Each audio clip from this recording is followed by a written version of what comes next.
According अगर मैं बात करूं, चाहे वो एमपी है, चाहे वो गुजरात है, चाहे आपका यूपी है, या हमारे दूसरे स्टेट की हम बात करें, तो अगर खरीफ के सीजन का मैं कैलकुलेशन बिठाऊं तो मैक्सिमम अभी ज्यादा से ज्यादा धान की फसल के ऊपर काम होने वाला है। दूसरा आता है आपका सोयाबीन, अगर मैं मध्य प्रदेश और गुजरात और राजस्थान के हिसाब से बात करूं, धान, सोयाबीन, मक्का, ये स्पेसिफिक कुछ फसलें हैं जो हम खरीफ के सीजन में किसान उनके ऊपर काम करने वाले हैं। और जैसा कि आप लोगों को पता ही है कि अभी थोड़े टाइम पहले ही धनवंतरी ने कुछ प्रोडक्ट लॉन्च किए हैं जो स्पेशली खरीफ के सीजन में आप लोगों को काम आने वाले हैं, उसके बारे में हम डिस्कस करेंगे। बट सिमिलरली आज का मीटिंग का उद्देश्य देखिए, इसके पहले बहुत सारे हमारे मीटिंग्स हुए हैं। अगर मैं बात करूं, हमारे जो एग्रीकल्चर एक्सपर्ट, एग्रीकल्चर के जो गुरु हैं, चाहे वो सहाने सर हो, चाहे गुरुदत्ता सर हो, चाहे शालिनी मैम हो, तो ये लोग समय समय पे ऑलरेडी आप लोगों को इन्फॉर्मेशन देते रहते हैं। बट मेरा फोकस है क्यों ना आज हम हमारे धनवंतरी के सारे प्रोडक्ट्स को ब्रीफ में ही सही बट एटलीस्ट टेक्निकली थोड़ा सा समझें। क्योंकि देखिए अभी होता क्या है, बात करें अगर हम किसानों की, तो किसानों का मैं एक पॉइंट आपको बता दूं, किसान हमसे ज्यादा समझदार हैं। हम किसानों को सिखाने वाले कोई नहीं होते, क्योंकि वो दिन रात प्रैक्टिकली काम करके फील्ड में नॉलेज ले करके अपग्रेडेड हो रहे हैं और वो हमसे बेहतर काम करना जानते हैं। बट बात करें अगर हमारे डिस्ट्रीब्यूटर की, तो बट ऑब्वियसली आप लोगों के पास टेक्निकली नॉलेज नहीं होने के कारण आपके सपोर्ट के लिए हम लोग यहाँ पर बैठे हैं। तो फर्क सिर्फ इतना है कि किसान को हमें कुछ सिखाना या बताना नहीं है, सिर्फ हम ये चाहते हैं कि जो पद्धति या जो तरीका किसान सालों से अपनाता आ रहा है, उस पद्धति में अगर कुछ परसेंट टेक्नोलॉजी धनवंतरी के माध्यम से ऐड हो जाती है, और मेरा यकीन मानिए उस प्लेटफॉर्म पे अगर किसान को 1 कुंटल 2 कुंटल का भी प्रॉफिट हो जाता है, तो वो किसान जिंदगी भर याद रखता है कि नहीं, किसी चीज के कारण उसको फायदा हुआ, क्योंकि किसान को छलने वाले मार्केट में बहुत लोग हैं। तो ये सबसे इम्पोर्टेंट फैक्टर है कि इस सब चरण में धनवंतरी अपना बहुत बड़ा रोल अदा कर रही है, वही मैं आप लोगों को इन्फॉर्मेशन दूंगी, पहली चीज। दूसरी इंपॉर्टेंट चीज, अभी देखिए इतने लंबे समय से हम लोग धनवंतरी में, मैं एक चीज ऑब्जर्व कर रही हूँ, डे बाय डे कुछ ना कुछ अपग्रेडेशन हो रहा है, चाहे वो प्रोडक्ट के हिसाब से हो, चाहे वो दूसरे किसी भी टर्म्स में अगर हम बात करें। बट हमारे चाहे डिस्ट्रीब्यूटर्स हैं, चाहे हमारे किसान हैं, कुछ लोगों के लिए अंडरस्टैंड करना थोड़ा सा डिफिकल्ट हो जाता है। फॉर एग्जाम्पल, अभी हम सब जानते हैं कि निमारिच और सिल्कोरिच ये 2 प्रोडक्ट हैं जो इंसेक्ट्स में या कीड़ों के ऊपर काम करते हैं। लेकिन कई लोगों को ये भी कंफ्यूजन होता है कि सिल्कोरिच हमें कहाँ देना है और निमारिच हमें कहाँ देना है। तो ये सबसे बड़ा कंफ्यूजन। दूसरी अगर बात करें, आरपीएस लिक्विड और ग्रैनुलर, ये 2 प्रोडक्ट थे जिससे कंपनी ने शुरुआत की थी,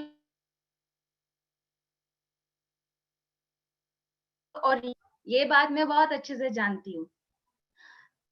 आप लोगों को आवाज आ रही है प्रॉपरली? अगर आवाज में कुछ डिस्टरबेंस हो तो प्लीज आप लोग मुझे क्लियर कीजिएगा। ओके, हाँ श्योर। अगर कुछ भी नेटवर्क का थोड़ा सा एरर होता है तो आप लोग मुझे अपडेट कर सकते हैं। रमन सर, आप ऑलरेडी मीटिंग में हैं, तो प्लीज आप मुझे अपडेट कीजिएगा, सो दैट मैं यहाँ पर स्क्रीन पे फोकस करने वाली हूँ, इस वजह से। तो हम लोग मैं बात कर रही थी कि हमारे जितने भी प्रोडक्ट्स हैं, उन प्रोडक्ट के बारे में अगर आप बेसिक बेसिक पॉइंट अगर समझ लेंगे, अंडरस्टैंड कर लेंगे कि कौन सा प्रोडक्ट हमें किस जगह पे देना है, तो वो डिस्ट्रीब्यूटर है चाहे हमारे किसान है, उन लोगों के लिए भी इजी हो जाएगा। दूसरा, किस तरीके से कौन सा प्रोडक्ट इस्तेमाल करके किसान ज्यादा बेनिफिट ले सकता है या ज्यादा मुनाफा ले सकता है, उसके बारे में भी हम लोग डिस्कस करेंगे। तो अभी विदाउट एनी डिले हम लोग शुरू करते हैं कि आज हमारे जितने भी प्रोडक्ट्स हैं उनके बारे में हम लोग डिस्कस करेंगे। उसी के साथ साथ हमारे जितने भी अभी खरीफ की फसल आने वाली, चाहे वो धान है, चाहे वो सोयाबीन है, उसकी मैं आप लोगों को एक ब्रीफ इंफॉर्मेशन दूंगी कि उस फसल में क्या प्रॉब्लम आ सकती है और उस प्रॉब्लम को सॉर्ट आउट करने के लिए हम धनवंतरी के कौन से प्रोडक्ट इस्तेमाल कर सकते हैं। ज्यादा डिस्क्रिप्टिव वे में हम लोग नहीं स्ट्रेच करेंगे, क्योंकि ऑब्वियसली एक मीटिंग में इतना टाइम हमारे पास अवेलेबल नहीं होता है। बट मैं अपना बेस्ट टू बेस्ट ट्राई करने की कोशिश करूंगी कि मैं आप सब लोगों को जो भी प्रोडक्ट्स हैं वो मैं एक बार क्लियर कर दूं। उसके बाद हम लोग जो खरीफ के सीजन में हमारी फसलें लगने वाली है उनके हम पॉइंट क्लियर कर लें। देन अगेन हम आते हैं आप लोगों की क्वेरीज के ऊपर। तो आप लोगों के मन में कुछ प्रश्न है, कुछ सवाल है, या आप लोग उसके कुछ समाधान चाहते हैं, तो उस क्वेरी को कैसे रिजॉल्व करना है सिमिलरली वो भी मैं आपके साथ डिस्कस करूंगी। तो रमन सर, आप वहां से स्क्रीन एक्सेस कर पा रहे हैं? तो मेरा अगर स्लाइड आप शेयर कर सकते हैं तो प्लीज कर दीजिए। अभी आपने बीच में भी स्टार्टअप किया था आई गेस, अदरवाइज हम लोग शुरू करते हैं। रमन सर, आपको मेरी आवाज आ रही है?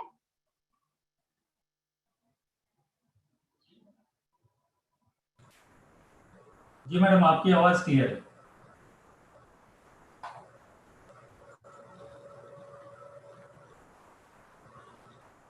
आप लोगों को मेरा स्क्रीन दिखाई दे रहा है? स्क्रीन दिखाई दे रहा है? Okay, thank you so much. Anyway, अभी थोड़ा सा टेक्निकल प्रॉब्लम के कारण स्क्रीन शेयरिंग में इशू था, but we are come to the point. तो अभी विदाउट एनी डिले जिस इंफॉर्मेशन के लिए हम लोग गैदर हुए हैं हम लोग उसी के ऊपर डिस्कस करते हैं, क्योंकि ऑलरेडी हमारे पास टाइम निकल चुका है। हमको फटाफट प्रोडक्ट भी कंप्लीट करना है, फिर आपकी क्वेरी के ऊपर भी काम करना है। तो देखिए, मैं अभी आप लोगों को सबको यहाँ पे स्क्रीन शेयर हो रहा है। मैं भी फाइनली अपना पूरा कंप्लीटली पीपीटी के ऊपर फोकस करने वाली हूँ। अगर आप लोगों को कुछ भी नेटवर्क का एरर होता है या कुछ प्रॉब्लम आती है तो प्लीज मुझे अपडेट कीजिएगा, सो दैट मैं एक बार फिर से अगेन उसको चेक कर लूँ। तो देखिए, आप लोगों को स्क्रीन पे यहाँ पे दिखाई दे रहा है धन्वंतरी का जो प्लेटफॉर्म है, या इसको शुरू करने वाले जो हमारे महारथी हैं, जो हमारे त्रिमूर्ति हैं, इनसे हर कोई वाकिफ है। या मैं कहूँ तो देखिए, अभी तक सब लोग जानते हैं कि हमने धन्वंतरी की शुरुआत आज से 11 साल पहले की थी, लेकिन एग्रीकल्चर फील्ड में या खेती में रिवोल्यूशन जो लेकर के धन्वंतरी आई है वो अनबिलीवेबल है। अभी मेरे देखिए, मैं अपनी अगर बात करूं तो मैंने पिछले कई साल अपना जो एक्सपीरियंस है एग्रीकल्चर फील्ड में दिया है, तो उसके बिहाफ पे अगर मैं बात करूं तो धन्वंतरी पहली ऐसी कंपनी है जो ऑर्गेनिक कैटेगरी में इतने मल्टीपल डिवीजन या मल्टीपल कैटेगरी हमको प्रोवाइड करती है, जो कि हम बाकी किसी से कंपैरिजन नहीं कर सकते। तो ऑब्वियसली इनको हम जितना थैंक यू बोले उतना कम है। अगेन आपको स्क्रीन पे दिखाई दे रहा होगा जय जवान जय किसान। अभी देखिए, ये जो चीज है ये सिर्फ बोलने भर तक सीमित नहीं है। मैं हर अपनी मीटिंग में जितना किसान को थैंक यू दूं या जितना उनको धन्यवाद दूं उतना कम है। अभी का जो टाइम है या अभी के जो समय ने हमें सबसे बड़ी जो लेसन सिखाई है या जो सबसे बड़ा बात जो सिखाई है वो सिर्फ ये है कि इतनी पूरी सारी सिचुएशन में किसान ही एक ऐसा व्यक्ति था जो फ्रंट फुट पे खड़े होकर के हमारे लिए काम कर रहा था।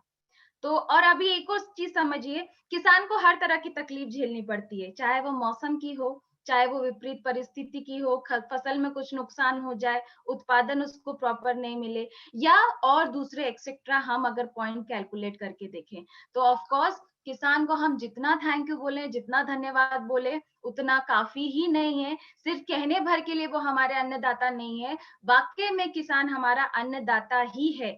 किसान के बिना हम हमारी लाइफ इमेजिन नहीं कर सकते। तो चाहे हमारी फिजिकल मीटिंग हो, चाहे हमारी वर्चुअल मीटिंग हो, मैं तो किसानों को धन्यवाद देते देते नहीं थकती हूँ। तो ये हमें हमेशा ध्यान रखना ही है। अभी हम लोग सीधा जंप करते हैं हमारे प्रोडक्ट के ऊपर। तो देखिए, अभी आपको यहाँ पे स्क्रीन पे प्रोडक्ट की कैटेगरी दिखाई दे रही होगी। अभी कुछ लोगों को ये भी लगेगा कि मैंने यहाँ पे सीक्वेंस में 1 से लेकर के 13 तक के आपके प्रोडक्ट की कैटेगरी या रेंज मैंने यहाँ पर सिलेक्ट करके रखी है। ओके, अभी इसका मेरा यहाँ पे शेयर करने का जो मकसद था बेसिकली उन चाहे वो किसान है चाहे हमारा डिस्ट्रीब्यूटर, एक थोड़ा सा अंडरस्टैंडिंग लेवल को डेवलप करने के लिए। देखिए, मैंने पहले भी कहा, अगेन मैं कहती हूँ, हमने शुरुआत की थी, आपको स्क्रीन पे दिखाई दे रहा होगा यहाँ पे 1 से लेकर के 13, ये 13 प्रोडक्ट मैंने मेंशन किए। अभी कंपनी ने एक और नया प्रोडक्ट लॉन्च किया है कैटेगरी शुगर केन के लिए, गन्ने के लिए, वो मैं इसमें मेंशन नहीं कर रही हूँ। शुगर केन की इंफॉर्मेशन हम लोग सेपरेटली डिस्कस करेंगे। आज का जो टॉपिक है हमारा पर्टिकुलर खरीफ की फसलों के लिए, इसलिए जितने भी बाकी की धनवंतरी के प्रोडक्ट हैं मैं वो आज आप लोगों से डिस्कस करने वाली हूँ। तो सबसे पहले नंबर पे देखिए आपको दिख रहा होगा RPS granules and RPS liquid. हर व्यक्ति जानता है कि कंपनी ने सिर्फ 2 प्रोडक्ट से शुरुआत की थी। उसके बाद जितनी भी मल्टीपल रेंज है बाद में धीरे धीरे साइमल्टेनियसली ऐड होती गई, एड अप होता शुरू हो गया। पर लेकिन इन सब में जो सबसे बड़ा कंफ्यूजन है या सबसे बड़ी जो दिक्कत है समझने वाली, ये कि आज भी बहुत सारे लोगों को ये अंडरस्टैंड करना डिफिकल्ट हो जाता है कि कौन सा प्रोडक्ट हमें किस जगह पे और किस कैटेगरी में देना है। तो मैं आप लोगों को ज्यादा देखिए रॉकेट साइंस ना समझाते हुए एक ब्रीफ इंफॉर्मेशन देना चाहती हूँ कि आप लोगों के लिए थोड़ा सा अंडरस्टैंड करना हो जाए या इजी हो जाए कि हमारा कौन सा प्रोडक्ट कौन सी कैटेगरी के अंदर आता है या हम उसको किस तरीके से इस्तेमाल करते हैं।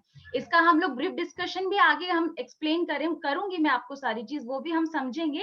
बट एक शॉर्ट डिस्क्रिप्शन समझना भी बहुत जरूरी है। तो देखिए अगर हम बात करें आरपीएस लिक्विड या ग्रैनुलर की, तो ये मैंने आगे इसमें ब्रैकेट में लिखा हुआ है बायोस्टिमुलेंट या पीजीआर।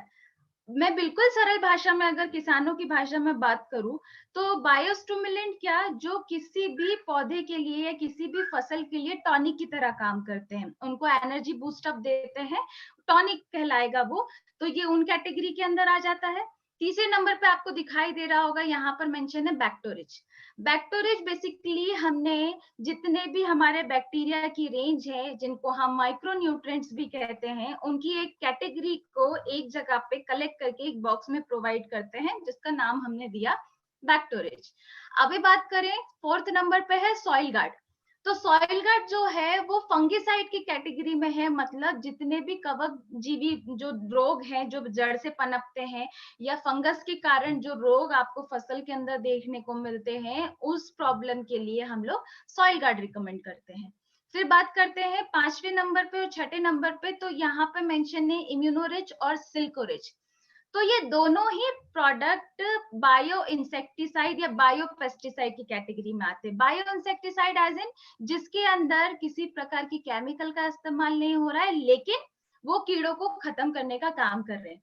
एक का प्रोसेस है लाइफ स्ट्रक्चर को डिस्ट्रॉय करने का, एक मैकेनिकल प्रोसेस के थ्रू काम करता है, वो मैं आपको आगे डिटेल में डिस्क्रिप्शन दूंगी। सेवेंथ नंबर पे आता है स्टिकोरिच। देखिए स्टिकोरिच कोई रॉकेट साइंस नहीं है, सिंपली आम भाषा में किसान जो इसको कहता है वो नॉर्मल चिपको भी कहता है, चिपको कह सकते हैं, स्टिकिंग एजेंट कह सकते हैं, स्प्रेडर कह सकते हैं। अभी मानसून का सीजन आने वाला है, तो मानसून के सीजन में जितने भी दवाइयों के स्प्रे किसान करेंगे तो उनके साथ में ये जो भी हमारा स्टिकोरिच है उसको मिक्स करके इस्तेमाल किया जाएगा।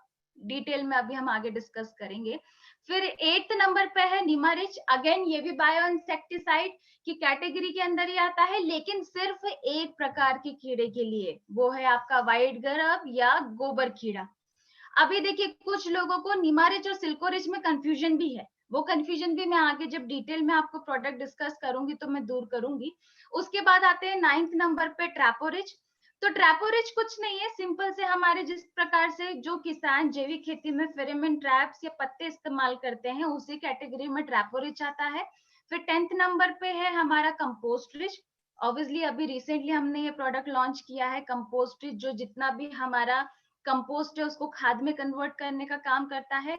ग्रेन रिच, जो भी हम घर में अनाज प्रिजर्व करके रखते हैं, संभाल के रखते हैं, उन अनाज को संभालने के लिए ग्रेन रिच काम करता है, प्रोटेक्शन देने के लिए। फिर बात करते हैं फ्लोरा रिच। तो फ्लोरा रिच भी काइंड ऑफ आपका बायोस्टिमुलेंट ही है, लेकिन किसके लिए? फ्लावरिंग ग्रोथ के लिए, फूलों की वृद्धि के लिए। फिर 13 नंबर पे आता है बीजो रिच।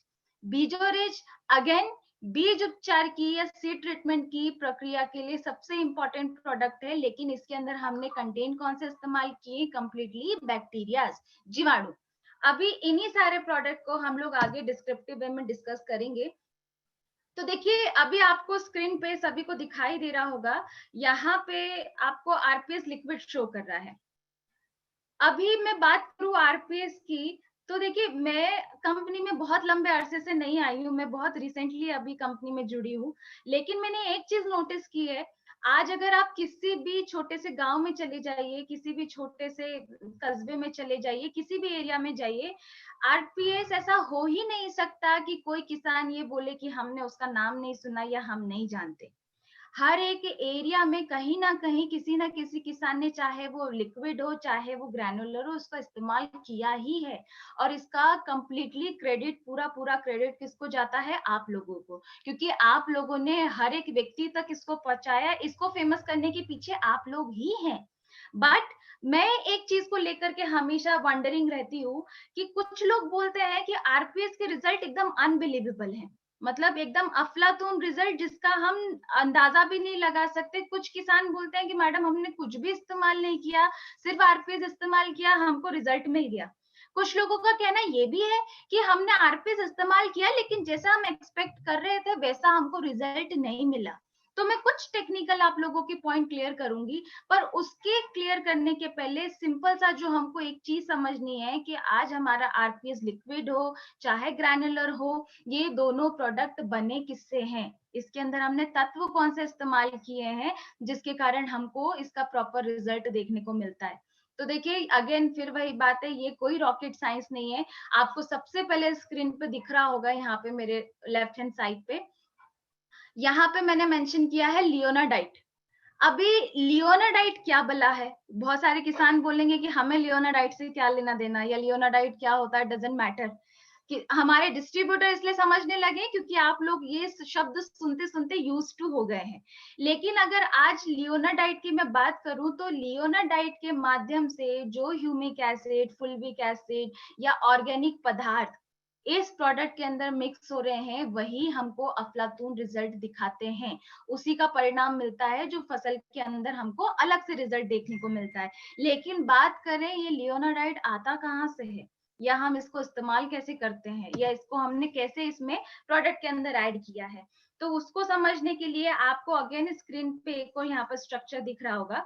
तो देखिए यहाँ पे आपको ये चित्र सभी को दिखाई दे रहा है, ये बेसिकली हमारी मिट्टी की परत है।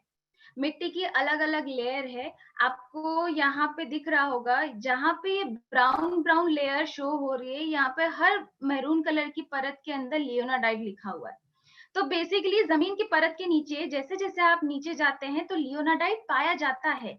लेकिन सबसे अच्छा और उम्दा किस्म का लियोनाडाइट जो है वो बराबर आपको यहाँ पर आप देख सकते हैं 20 फीट नीचे में जो ज्यादा मोटी परत है, यहाँ पे उम्दा किस्म का लियोनाडाइट पाया जाता है। अब ये लियोनाडाइट तैयार कैसे हो रहा है या क्रिएट कैसे हो रहा है, या इससे जो ह्यूमिक एसिड निकल के आ रहा है वो क्यों हमारे लिए बेनिफिशियल है, उसका भी मैं एक छोटा सा आपको लॉजिक देती हूँ। देखिए पहली चीज तो ये जो परत है ये सालों की प्रक्रिया है। जो भी हमारे घने जंगल है वहां पर ये परत निर्माण होता है, ये डेवलप होती है। दूसरी इंपॉर्टेंट चीज, ये उस मिट्टी में डेवलप होती है जहां पे किसी प्रकार के केमिकल रसायन का इस्तेमाल नहीं होता। अभी किसान कोई भी जंगलों में जाकर के तो केमिकल छिड़काव नहीं करेगा ना। दूसरी इंपॉर्टेंट चीज, जंगलों में जीव जंतु भी होंगे और हमारे छोटे छोटे जो भी है पेड़ पौधे भी होंगे। तो अभी जीव जंतु पेड़ पौधे जो प्रकृति का नियम है कि अपघटित भी होंगे, फिर बारिश के पानी के साथ जाके जमीन की तली में इकट्ठा होंगे। तो ये जितना भी मटेरियल है बारिश के पानी के साथ जाके जो तली में बराबर 20 फीट नीचे कलेक्ट होता है, यही अर्क को, इस पूरे मटेरियल को, अर्क को हम लोग ह्यूमस कहते हैं। और इसी ह्यूमस में सबसे उम्दा किस्म का ह्यूमिक एसिड, फुल्विक एसिड और ये सारे प्रोडक्ट, ये जो भी हमारे कंटेंट है वो पाए जाते हैं।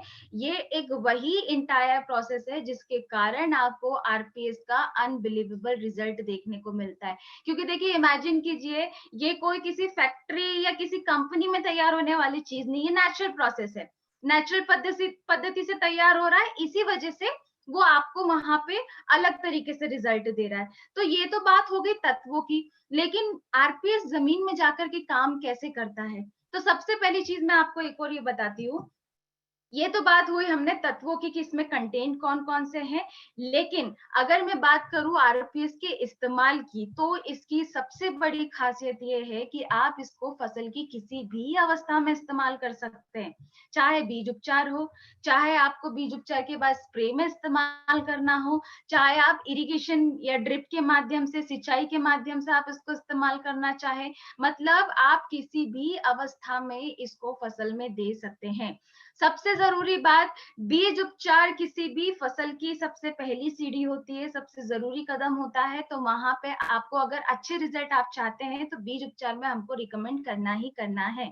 सेकेंड मोस्ट इम्पॉर्टेंट, जितनी भी आपकी कंद वाली फसलें हैं, उदाहरण के तौर पे आलू है, प्याज है, लहसुन है, या इसके अलावा जो भी आपकी कंद वाली फसलें हैं, वहां पे अगर आप आरपीएस का सिंचाई के साथ या ड्रेंचिंग के साथ इस्तेमाल करते हैं तो अलग रिजल्ट देखने को मिलता है, प्रॉपर रिजल्ट देखने को मिलता है। मैं प्रैक्टिकली फैक्ट के ऊपर बात कर रही हूँ। क्यों? क्योंकि एमपी की टीम के साथ मैंने ऑलरेडी प्रैक्टिकली फील्ड पे इसके रिजल्ट लिए हैं, उस बिहाफ पे मैं आपकी बात कर रही हूँ। क्योंकि देखिए, चाहे कोई सी भी फसल हो, ऊपरी अगर मैं पौधे की बात करूं तो पौधे से ज्यादा कोई सी भी फसल जितने भी तत्व हैं वो जमीन से उठाने का काम करती है। जमीन से उसको ज्यादा तत्व मिलेंगे तो उसका रिजल्ट आपको अलग देखने को मिलेगा, पहली चीज। दूसरी चीज, मैंने आपको बोला कि आप इसको हर स्टेज में इस्तेमाल कर सकते हैं, लेकिन हर स्टेज में इस्तेमाल करने का इसका अपना ही अलग फायदा है। उदाहरण के तौर पे बीज उपचार करेंगे तो अंकुरण क्षमता बढ़ेगी। उसके बाद अगर आप इसको सिंचाई के साथ इस्तेमाल करेंगे या सीधा जमीन के अंदर देंगे तो मिट्टी के अंदर जाने के बाद ये क्या करेगा, जीवाणुओं की संख्या को बढ़ाएगा। एक चीज पे ध्यान रखिएगा, चाहे कोई भी किसान जैविक खेती करे, चाहे वो रासायनिक खेती करे, इस पूरी इंटायर प्रोसेस में बैक्टीरिया, जीवाणु, सूक्ष्म जीव, इन सब का बहुत इंपॉर्टेंट रोल है। इसके बिना कोई किसान खेती नहीं कर सकता। मैं यहाँ तक कि आपको बोल सकती हूँ, जिस दिन जमीन से ये बैक्टीरिया खत्म हो गए, कोई किसान कुंटलों से या टनों से यूरिया डीएपी भी इस्तेमाल करेगा, वो कुछ नहीं कर सकता। तो आज के समय में जो सबसे बड़ा विषय है कि खेती तो हमें करनी है, लेकिन उसके साथ साथ जो हमारी जमीन के मित्र जीव हैं उनको भी हमको संभालना है। क्योंकि हो क्या रहा है, एक्सेसिव केमिकल का इस्तेमाल करते करते ये हमारे मित्र जीव या केचुए ये हमको दिखाई देने बंद हो गए। केचुए तो बहुत मुश्किल से ही देखने को मिलते हैं, तो ये सबसे बड़ा फैक्टर है। लेकिन सिंचाई में अगर आप आरपीएस का इस्तेमाल करोगे, सबसे इंपॉर्टेंट क्या करेगा, ये जमीन में जाकर के जीवाणुओं की संख्या को बढ़ाएगा। सेकेंड मोस्ट इंपॉर्टेंट चीज, जमीन के अंदर जितने भी आपके काम के तत्व हैं, देखिए पहली चीज समझिए, फसल को नहीं पता क्या अच्छा है क्या बुरा है, उसको तो जड़ों की कक्षा में जो तत्व मिलेंगे वो तत्व उठाएगा। लेकिन अगर आप ये समझिए कि जमीन के अंदर कुछ ऐसा तत्व जाता है जो हानिकारक तत्वों को जड़ों की कक्षा से दूर भेज दे, और जितने भी काम के तत्व हैं सिर्फ वो जड़ की कक्षा में रहें, तो वही आपकी फसल में निकल के आएंगे। तो ये सबसे इंपॉर्टेंट रोल है आरपीएस लिक्विड का। जितने भी काम के तत्व हैं उनको जड़ों की कक्षा में रखेगा, खराब वेस्ट मटेरियल को जड़ों की कक्षा से दूर भेज देगा। And third most important is, धीरे धीरे आपकी जमीन की कंडीशन को सुधारने का काम करेगा।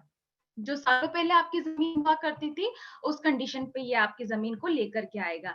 तो ये तो था सिंचाई के माध्यम से। अब बात करते हैं स्प्रे के लिए। तो देखिए, बहुत जगह पे अभी किसान क्या करते हैं, अभी चाहे हमारा इंसेक्टिसाइड हो, चाहे कीड़ों को मारने की किसी भी प्रकार की दवाई हो, हम इसमें हार्श से हार्श केमिकल का इस्तेमाल करते हैं। अब उस कंडीशन में क्या होता है, वो केमिकल का कहीं ना कहीं आपके पौधे के ऊपर भी तो स्ट्रेस आता है। एक तरीके से स्ट्रेस ही है, चाहे वो प्राकृतिक स्ट्रेस हो, चाहे वो किसी भी प्रकार की दवाई का हो। कई बार किसान आपको बोलेंगे भी कि हमने ये दवाई का छिड़काव किया जिसका दुष्परिणाम की फसल जल गई या खराब हो गई। उस स्थिति में अगर हम उसी पर्टिकुलर दवाई के साथ आरपीएस मिक्स करके उसका छिड़काव करते हैं, तो आरपीएस फसल के तनाव को भी दूर करने का काम करता है। पहला पॉइंट। दूसरा इंपॉर्टेंट पॉइंट, किसी भी फसल की वेजिटेटिव ग्रोथ। देखिए, जड़ के विकास के बाद जो ऊपर की जो ग्रोथ है, चाहे वो पत्ते, तने, शाखाओं का विकास हो, फूलों का विकास हो, फलों का विकास हो, फिर फलों का पकना हो, ये सारी स्टेज में हर एक पौधा अपने शरीर से हार्मोन्स रिलीज करता है और उस हार्मोन को स्टिमुलेट करने का, बढ़ावा देने का काम ही आरपीएस करेगा। मतलब अल्टीमेटली ये किसी भी फसल की वेजिटेटिव ग्रोथ को और बूस्ट करेगा। कुछ लोग कहते भी हैं कि हमने इसको छिड़काव में इस्तेमाल किया है, एक खेत में नॉर्मल रिजल्ट है, लेकिन जहां छिड़काव में इस्तेमाल किया वहां पर एकदम से पत्तों के ऊपर हमको हरियाली देखने को मिलती है। जिस प्रकार से यूरिया इस्तेमाल करता है किसान, आज यूरिया डाला, 2 दिन बाद फसल के ऊपर हरापन दिख गया, किसान खुश कि यूरिया ने अपना रिजल्ट दे दिया। सिमिलरली वही प्रोसेस बिना यूरिया के भी आरपीएस अपना काम कर देता है। क्यों? वेजिटेटिव ग्रोथ को बढ़ाने का काम करता है। तो ये इंपॉर्टेंट इसके बेनिफिट थे। अभी मैं बात करती हूँ डोजेज एंड रिकमेंडेशन के लिए कि कहाँ पे कितनी मात्रा में आपको इसको इस्तेमाल करना है। तो देखिए, अगर हम बात करें कि बीज उपचार की प्रक्रिया में आरपीएस का इस्तेमाल कर रहे हैं, तो 3 से 5 ml मात्रा हमको प्रति किलो बीज के लिए इस्तेमाल करनी है बीज उपचार में। उसके बाद अगर हम छिड़काव में इस्तेमाल कर रहे हैं, स्प्रे में इस्तेमाल कर रहे हैं, तो 15 लीटर का पंप कई जगह पे 20 या 25 लीटर का पंप भी इस्तेमाल होता है। तो आपको सीधा सा कि अगर 15 लीटर का पंप आप इस्तेमाल कर रहे हैं, तो उसमें 30 से 50 ml तक का आप डोज रख सकते हैं आरपीएस लिक्विड का। अब बात करते हैं सिंचाई की, ड्रेंचिंग की, चाहे वो ड्रिप इरिगेशन हो, फ्लड इरिगेशन हो, खुले पानी के साथ सिंचाई के साथ आप देना चाहते हैं, जहां ड्रिप लगी है वहां देना चाहते हैं, तो यहाँ पे सब जगह पे आपको क्या करना है, प्रति एकड़ में 1 लीटर का डोज हमें देना ही देना है फॉर बेटर रिजल्ट। तो ये आपका आरपीएस लिक्विड था। अभी बात करते हैं हम ग्रैनुल के ऊपर। तो देखिए, अगेन जो लियोनाडाइट हमने लिक्विड में लिया है, वही सिमिलर आपका जो लियोनाडाइट है वो हमारे दानेदार में भी है। अभी एक छोटा सा डिफरेंस मैं आपको बताती हूँ। यहाँ पे आपको स्क्रीन पे 2 पैकेट की पैकिंग दिख रहा होगा। एक सबसे ऊपर में ये हमारा ओल्ड पैकिंग है and second one is new packing. ये दोनों पैकिंग में जो डिफरेंस है वो हम उसके बारे में आज डिस्कस करेंगे। तो पहली चीज, पहले हम 2.5 किलो की मात्रा में ये पैकेट देते थे, अभी हम इसको 2 किलो या आधा किलो की पैकिंग में हमने इसको डिवाइड किया है। तो अभी इसको जो चेंज करने का जो सबसे बड़ा कारण है, वो कारण क्या है वो मैं आपको बताती हूँ। तो देखिए, हमारे पास पहले चाहे हम आरपीएस लिक्विड और ग्रैनुलर के अलावा जो प्रोडक्ट रेंज की बात करें, तो हमारे पास एक और प्रोडक्ट भी एड अप था जिसका नाम था राइजोरिच। राइजोरिच क्या, जिसके अंदर हम लोग जो मित्र फंगस इस्तेमाल करते थे, माइकोराइजा। तो अभी हमने क्या किया, कंपनी ने क्या किया, for better result, for betterment, हमने नए वाले पैकेट के अंदर वही राइजोरिच प्रोडक्ट को एडअप कर दिया है। एडअप करने का सबसे बड़ा कारण क्या, ताकि किसानों को और बेहतर रिजल्ट मिले। अभी देखिए, माइकोराइजा क्या रिजल्ट दिखाता है या उसका बेनिफिट क्या होता है, वो भी एक बात समझ लेते हैं। तो बेसिकली माइकोराइजा आपके पौधों की जड़ के ऊपर प्राकृतिक रूप से पाए जाने वाला तत्व है, मित्र फंगस होता है, जो जमीन के अंदर असली ट्रांसपोर्टेशन का, जड़ को सुरक्षा देने का काम करेगा। अगेन वही बात, किसी भी लैब या फैक्ट्री में तैयार होने वाली प्रोसेस नहीं है। अभी ये क्या करेगा, ये जमीन में जाकर के और ज्यादा बेटर रिजल्ट देने का काम करता है। इसलिए कंपनी ने क्या किया, मात्रा को कम करके उसकी क्वालिटी को इम्प्रूव किया, सो दैट किसान को इसका और बेहतर रिजल्ट मिल सके। अभी हम बात करें इसकी डोजेस की, तो अभी 2 किलो का जो पैकेट है, आपको 2 पैकेट प्रति एकड़ में इस्तेमाल करने, मतलब 4 से 7 या 8 किलो मात्रा भी आप दे सकते हैं, डिपेंड करता है फसल के ऊपर भी।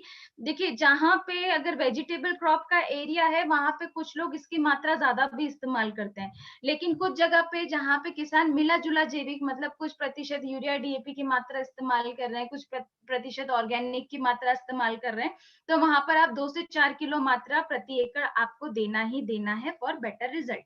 तो ये आपका दानेदार है। उसके बाद बात करते हैं कि दानेदार के फायदे क्या हैं, वो भी समझते हैं। तो देखिए, सबसे इंपॉर्टेंट है कि ये आपकी जमीन के पीएच लेवल को सुधारने का काम करता है। देखिए, पीएच लेवल क्यों इंपॉर्टेंट है वो समझना भी जरूरी है।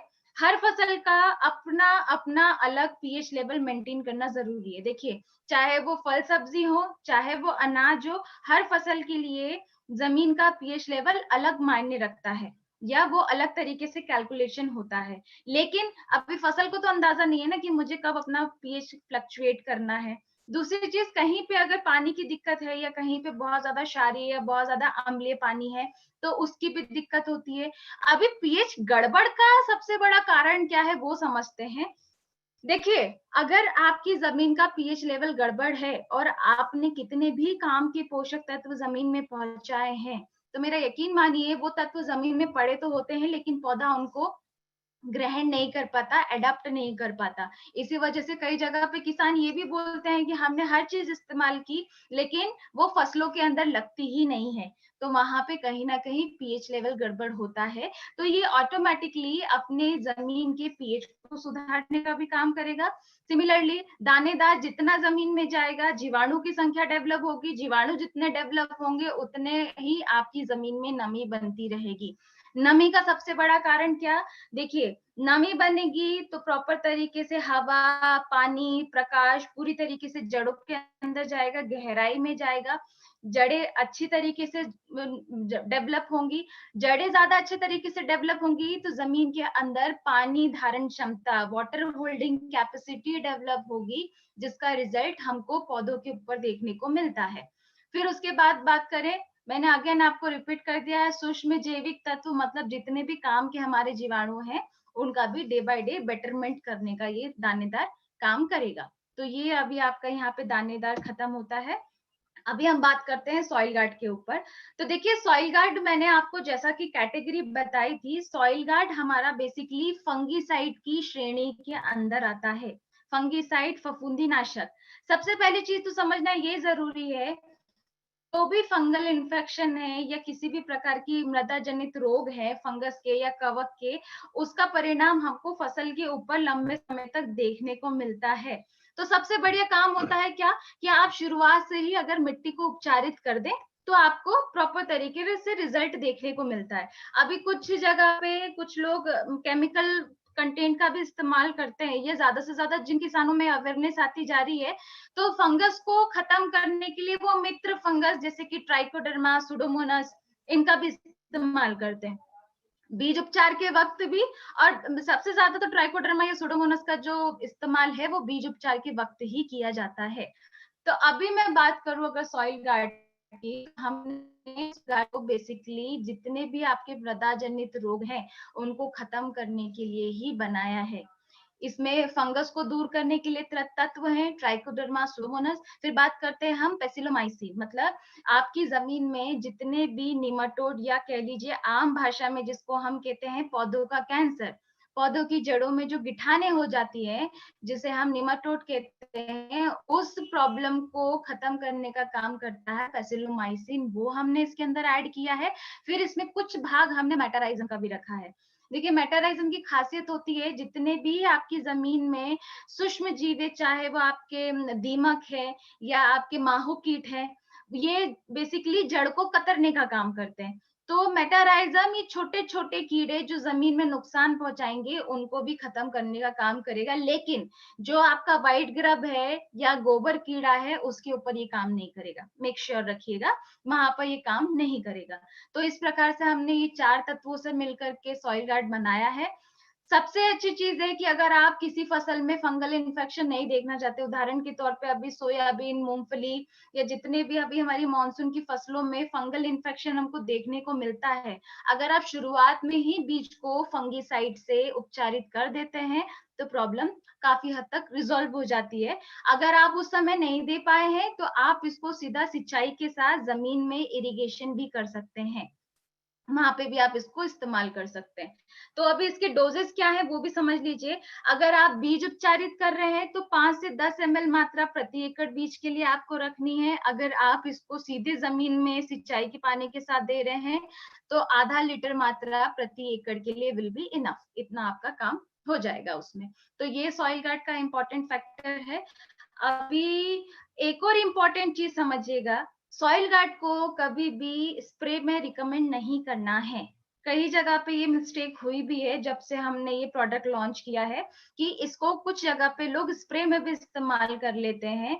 तो इसके अंदर तत्व है वो बेसिकली जितना ज्यादा जमीन में जाएंगे उतना ज्यादा प्रॉब्लम को सॉल्व करेंगे। तो स्प्रे करने की जगह आप उसको सीधा जमीन पे देने के लिए फोकस कीजिए तो ज्यादा प्रॉब्लम सॉल्व होंगी।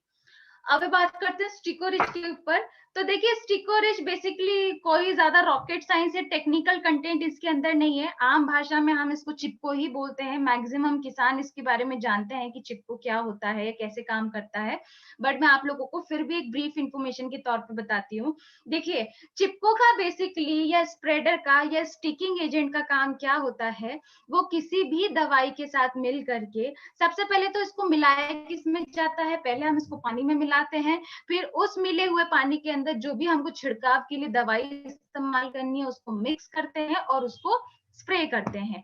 इसके फंक्शन क्या है काम करने के, ये किसी भी दवाई को पत्ते के ऊपर, फसल के ऊपर प्रॉपर तरीके से फैलाने का काम करेगा, स्प्रेडिंग का काम करेगा, साथ ही साथ पेनिट्रेट करने का, पेनिट्रेशन का काम करेगा, उसके अंदर प्रॉपर को समाहित करने का काम करेगा। ऑल इन सॉल अगर मैं आपको सरल भाषा में समझाऊं तो किसी भी दवाई के असर को थोड़ा सा और इम्प्रूवमेंट देने के लिए चिपको बहुत अच्छी तरीके से काम करता है, स्पेशली मॉनसून के सीजन में।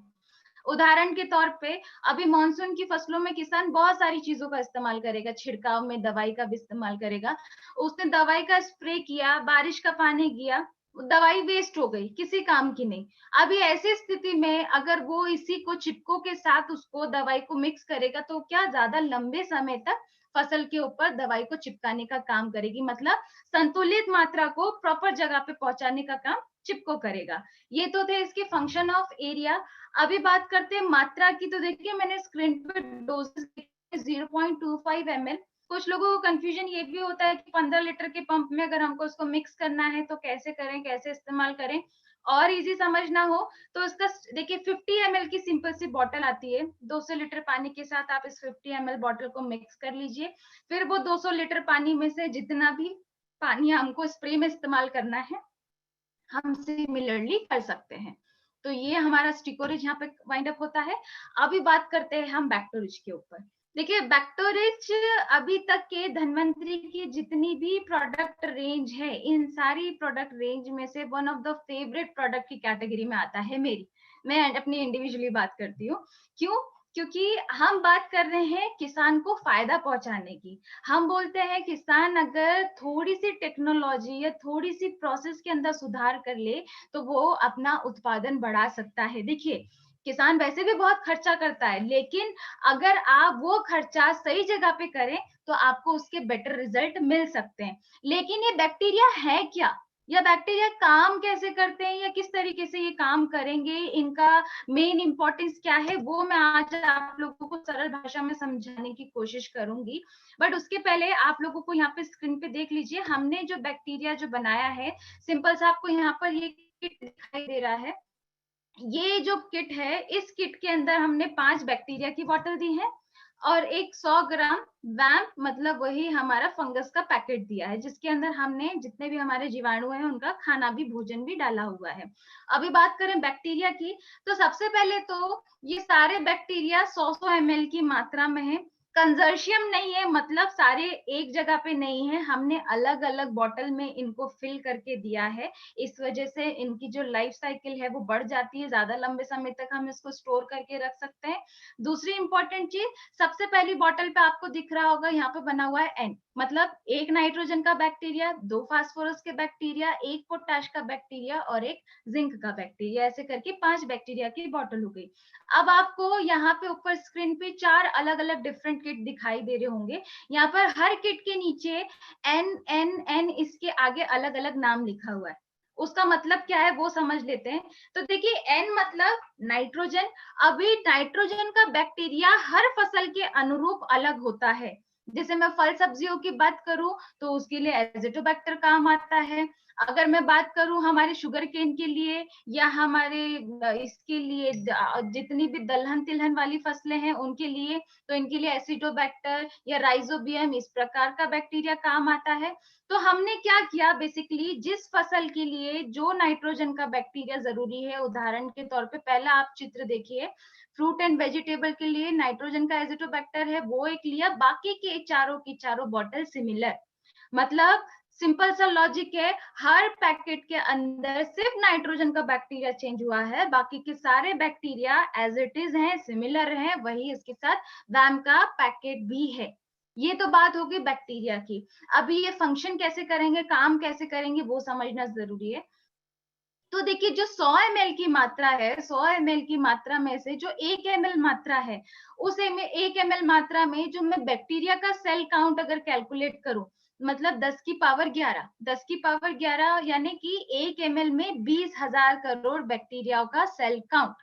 अभी आप अंदाजा लगाइए, 100 ml मात्रा के हिसाब से जो 5 बॉटल है, मतलब आधा लीटर मटेरियल में पहले ही हमने करोड़ों खरबों की तादाद में बैक्टीरिया का सेल काउंट दे दिया। अब ये क्या करेगा, जैसे ही जमीन में जाएगा, मल्टीप्लीकेशन का काम करेगा, गुणा भाग करके खुद की संख्या को बढ़ाएगा। खुद की संख्या को बढ़ाने के बाद आपकी फसल को जितना भी जरूरी तत्व चाहिए उसको भोजन के रूप में उपलब्ध कराने का काम करेगा। उदाहरण के तौर पे आज जो किसान यूरिया डीएपी के माध्यम से नाइट्रोजन देता है, उदाहरण के तौर पे एक यूरिया की बोरी में 46% नाइट्रोजन है। हम साइंटिफिकली प्रूवन है कि उसमें से 20 to 40% नाइट्रोजन ही कोई फसल अडेप्ट कर पाती है या उठा पाती है। वो भी डिपेंड करता है मिट्टी की कंडीशन पे। जहां पे सॉइल प्रॉपर है या मिट्टी अच्छी है तो वहां पे ज्यादा उसका एब्जॉर्प्शन हो जाएगा। जहां पे मिट्टी की क्वालिटी थोड़ी गड़बड़ है तो वहां पे कुछ प्रतिशत ही नाइट्रोजन एब्जॉर्ब होगी। लेकिन उस नाइट्रोजन में से, यूरिया की मैं बात कर रही हूँ, उसमें से 100% कुछ ना कुछ नाइट्रोजन लीच आउट होगी ही होगी। मतलब वो लीचिंग हो जाएगी, जड़ों की कक्षा से दूर चली जाएगी। कुछ हवा में वाष्पीकृत भी होगी। अब ऐसी स्थिति में अगर आपकी फसल के लिए उदाहरण के तौर पे नाइट्रोजन अगर कम कर पड़ने वाली है और आपकी जमीन में नाइट्रोजन को फिक्स करने वाला या स्थिरीकरण करने वाला जीवाणु है या बैक्टीरिया है, तो वो क्या करेगा, वो हवा से नाइट्रोजन कलेक्ट करके, जमीन से कलेक्ट करके आपकी फसल को भोजन के रूप में प्रोवाइड करेगा। क्योंकि अगर हम बात करें सिर्फ नाइट्रोजन की, तो हमारे पूरे हवा में, एटमॉस्फेयर में 78% भाग नाइट्रोजन का ही है। मतलब वो जो भी प्राकृतिक कंटेंट है वहीं से एब्जॉर्ब करके फसल को मुहैया कराएगा। तो उसका जो रिजल्ट है वो अलग देखने को मिलता है। तो यहीं पे सबसे बड़ा जो मेजर पॉइंट है कि बैक्टोरेज के साथ जो हम हमारे बाकी के खादों की मात्रा को कम कर रहे हैं। उदाहरण के तौर पे अगर कोई किसान 100 किलो इस्तेमाल कर रहा था तो उसमें से कम मिनिमम 30 से 40 किलो तो बर्बाद ही होता है। ये मैं आपको नॉर्मल एवरेज फिगर बता रही हूँ, इससे ज्यादा भी बर्बाद होता है। लेकिन अगर उसी जगह पे किसान ने वो खाद की मात्रा को कम करके अगर जीवाणु या मित्र जीव बैक्टीरिया अपनी जमीन में पहुंचाए होते तो वो कम मात्रा भी संतुलित जगह पे पहुंचती। इसलिए मैं आपको बार बार एक ही चीज समझाने के ऊपर फोकस कर रही हूँ कि बैक्टीरिया क्यों इंपॉर्टेंट है, इसका रिजल्ट अलग क्यों देखने को मिलता है।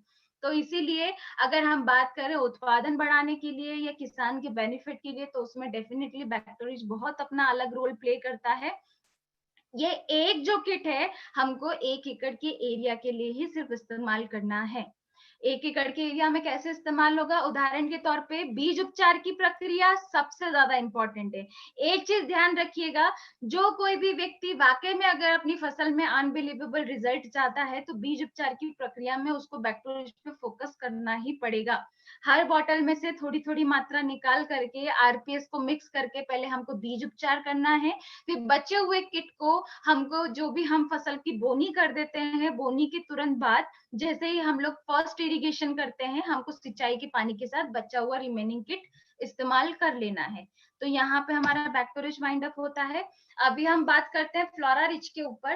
तो देखिए फ्लोरा रिच की अगर बात करें तो इसके कौन से तत्व हैं, किनसे मिलकर के बना हुआ है, तो basically seaweed extract, fulvic acid मतलब समुद्री शैवाल, और जितने भी अदर माइक्रो न्यूट्रेंट है जो किसी भी फ्लावरिंग स्टेज के लिए इंपॉर्टेंट होते हैं, इन तत्वों से मिलकर के इसको बनाया है। अभी बात करते हैं कि कौन सी फसलों के लिए सबसे ज्यादा जरूरी है, कौन सी स्टेज में इसका देना हमारे लिए बेनिफिशियल होता है। तो उदाहरण के तौर पे जितनी भी हमारी फल फूल सब्जी वाली जो सब फसलें हैं, जहां से पत्तों तने शाखाओं के विकास के बाद जब फूलों की डेवलपमेंट स्टार्ट होती है, फ्लावरिंग स्टेज स्टार्ट होती है, उस स्टेज में हम फ्लोरा रिच का इस्तेमाल कर सकते हैं। कपास की फसल है, कपास की फसल के लिए फूलों का बहुत महत्व है। उस फसल में भी आप जब पत्ते तने शाखा का विकास हो जाए उसके बाद आप इसको स्प्रे में इस्तेमाल कर सकते हैं। इसको आरपीएस को सिमिलरली मिक्स करके आप स्प्रे कर सकते हैं फॉर बेटर रिजल्ट। अब बात करें अनाज या दलहन वाली फसलें, तो यहाँ पे अगर हम फ्लोरा रिच थोड़ा स्किप भी करेंगे तो चलेगा। इसकी जगह सब्स्टिट्यूट हम दूसरे दे भी सकते हैं। मतलब अननेसेसरली हमको किसान का खर्चा नहीं बढ़ाना है, जहां पे उसका काम प्रॉपर तरीके से हो जाए हमें वो चीज उनको सजेस्ट करनी है। तो फोकस यही कीजिएगा, स्पेशली फ्लावरिंग स्टेज को ग्रो अप करने के लिए हमारे को फ्लोरारिच इस्तेमाल करना है। अब इसके डोजेस और रिकमेंडेशंस क्या है? 15 लीटर के पंप में 50 ml मात्रा विल बी इनफ। इतनी मात्रा मिला करके हमको उसका छिड़काव में इस्तेमाल करना है। अभी बात करते हैं इम्यूनोरिच के ऊपर। तो देखिए, इम्यूनोरिच और सिल्कोरिच मैंने सबसे स्टार्टिंग में आपको बताया था कि दोनों ही प्रोडक्ट हमारा बायो इंसेक्टिसाइड की कैटेगरी में आते हैं। अभी इम्यूनोरिच अल्ट्रा जो नया प्रोडक्ट है, बहुत सारे लोगों ने कहा है कि इसके बहुत अनबिलीवेबल रिजल्ट देखने को मिल रहे हैं, बट कुछ लोगों का कहना होता है कि जितनी भी नीम के अर्क से बनी हुई दवाइयां होती है उनके रिजल्ट नहीं देखने को मिलते हैं। अभी मैं आपको एक सबसे बेसिक फंडा यहाँ पर क्लियर करने वाली हूँ, पर उसके पहले ये समझ लीजिए कि हमने इसके अंदर तत्व कौन कौन से इस्तेमाल किए। तो देखिए, इसके अंदर नीम, करंज, लहसुन, अदरक, इन सब का हमने एक्सट्रैक्शन करके वही तत्व इसमें इस्तेमाल किए हैं। दूसरी बात है कि अभी ये काम कैसे करता है। कुछ लोगों का, कुछ नहीं, मैं किसानों के पॉइंट ऑफ व्यू से बात करती हूँ। 90% किसानों का थॉट प्रोसेस होता है कि नीम की दवाई रिजल्ट नहीं देती, या नीम की दवाई से कभी भी हमको प्रॉपर रिजल्ट नहीं मिलता। क्यों नहीं मिलता? क्योंकि देखिए, हमने इसके अंदर कोई केमिकल तो इस्तेमाल नहीं किया है कि कीड़े आपको दिखे आपने तुरंत उसके ऊपर इसको स्प्रे किया और वो केमिकल ने जाकर के कीड़े को खत्म किया। हमने इसके अंदर वो प्राकृतिक तत्व इस्तेमाल किए हैं जो किसी भी कीड़े को मारने से ज्यादा उसके जीवन तंत्र को गड़बड़ करने का काम कर रहे हैं। पहली चीज। दूसरी चीज ये कि अभी जीवन तंत्र क्या है या उसको गड़बड़ करने के लिए नीम किस तरीके से काम कर रहा है, ये सब समझने के लिए पहले हमको ये जितने भी कीड़े हैं इनके लाइफ साइकिल को समझना पड़ेगा कि नीम की दवाई क्यों इफेक्टिव है और किस तरीके से काम करती है। तो अगर मैं एक नॉर्मल किसी भी पेस्ट की लाइफ साइकिल का डिस्कशन करूं, तो देखिए, जितना पहले तो सबसे इम्पोर्टेंट चीज कि ये जितने भी परजीवी हैं इनको प्रकृति ने जो पनपने का टाइम दिया है वो अमावस्या की 4 दिनों में दिया होता है। मतलब अमावस्या से 2 दिन पहले जो आपको यहाँ पे एडल्ट दिखाई दे रहा है, ये मादा, फीमेल जो है मैटिंग करके आपके खेत में अंडे छोड़ के जाते हैं, और अमावस्या से 2 दिन बाद ये अंडों से बच्चे बाहर आते हैं। बाहर आने के बाद पहली, दूसरी, तीसरी, चौथी अवस्था तक ये बच्चे रिपीटेडली स्पीड में सिर्फ खाने का काम करते हैं। ये स्पीड में खाते हैं कि रात रात भर में फसल खराब कर दे। अब यही स्टेज जो होती है किसान के लिए सबसे ज्यादा दर्दनाक होती है। मतलब किसान सबसे ज्यादा परेशान यहीं पे होता है। यहाँ पे उसको आतंक दिखता है, वो अच्छे से अच्छी क्वालिटी वाला केमिकल लाने को तैयार होता है। लेकिन एक चीज समझिएगा, सबसे इंपॉर्टेंट चीज, आज अगर हम किसी भी प्रकार के केमिकल का भी छिड़काव करें, वो केमिकल को भी कोई भी व्यक्ति रिपीट करने का जो टाइम बोलता है वो 15 से 20 दिन के बाद ही बोलता है। मतलब अगेन वो 20-25 दिन के बाद दवाई को रिपीट कीजिए तो आपको कंसिस्टेंसी दिख जाएगी। दूसरी इंपॉर्टेंट चीज, अभी कुछ जगह पे ये भी प्रॉब्लम है कि किसान खुद बोलते हैं कि हमने हैवी हैवी केमिकल डाल के देख लिए, लेकिन कीड़ों के ऊपर असर नहीं दिख रहा है। मतलब क्यों? क्योंकि कीड़ों का रेजिस्टेंस पावर हमने स्ट्रॉन्ग कर दिया है उनको हैवी केमिकल पिला करके। तो देखिए, ना वो केमिकल से डिस्ट्रॉय हो रहे हैं, तो बेहतर है कि हम उनके लाइफ साइकिल को ब्रेक करें। लेकिन लाइफ साइकिल को ब्रेक करने के पहले लाइफ साइकिल को समझना बहुत इंपॉर्टेंट है। और एक और इम्पॉर्टेंट चीज, पहले के टाइम में लोगों के पास कोई केमिकल नहीं था, कोई रसायन नहीं था, लेकिन खेती तो सालों से हो रही है ना, कृषि प्रधान देश में रहते हैं हम लोग। उस समय पे हमारे दादा परदादा अमावस्या, पूर्णम, इनके महत्व को बहुत ज्यादा फोकस करते थे, ये बहुत अच्छे तरीके से काम करते थे। तो वो क्यों काम करते थे? इस एंटायर जो प्रोसेस को कहा जाता है इंटीग्रेटेड पेस्ट मैनेजमेंट। मतलब कीड़ों को आने के पहले उनकी रोकथाम कर लेना।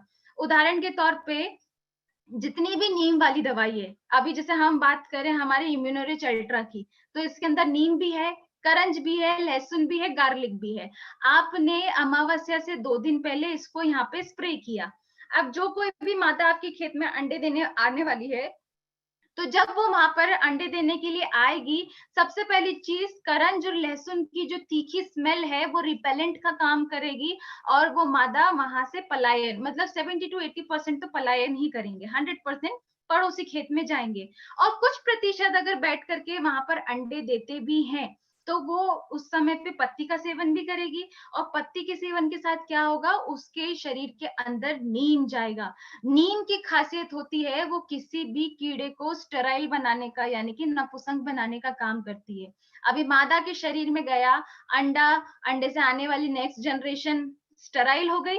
तो ये तो हो गया पहला स्टेज। अभी बात करते हैं सेकेंड स्टेज की। तो जो अमावस्या के 2 दिन बाद अगेन हम इसको स्प्रे करने को बोल रहे हैं, उस कंडीशन में जैसे ही छोटे बच्चे बाहर आकर के खाना खाएंगे और खाना खाने के लिए पत्ती का सेवन करेंगे, तो उनके मुंह के अंदर नीम भी जाएगा, और कड़वा होने के कारण वो पत्ती को खाना छोड़ देंगे, वो खाने को नहीं खाएंगे। और ये ऐसी अवस्था होती है जिस अवस्था में अगर इन छोटे बच्चों को खाना नहीं मिले तो वो भूखे मर जाते हैं या डिस्ट्रॉय हो जाते हैं। तो ये क्या किया हमने, सीधा उसकी नेक्स्ट जनरेशन को अटैक किया, उसको रोक दिया। अभी मोस्ट इंपॉर्टेंट फैक्टर मैं आपको बताती हूँ।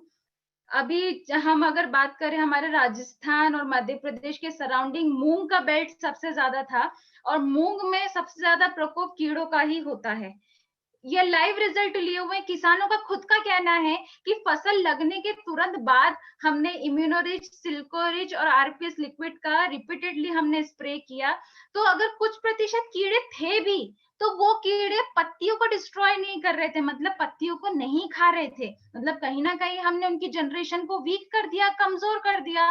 तो ये असल मायने में नीम का काम करने का तरीका है। अब लोग कैसे इस्तेमाल करते हैं, उदाहरण के तौर पे आप किसी व्यक्ति से मिले, उसने कहा कि भाई मुझे कीड़ों की दवाई चाहिए, हमने कीड़ों की दवाई के लिए उसको इम्यूनोरिच अल्ट्रा पकड़ा दिया। तो अभी तो ऑलरेडी वो कीड़े इतने डेवलप हो गए हैं, इतने स्ट्रांग हो गए कि आप उस पे नीम या कोई सी भी दवाई डालोगे वो बेअसर ही है, क्योंकि वो जनरेशन ब्रेक तो उस समय नहीं कर सकते।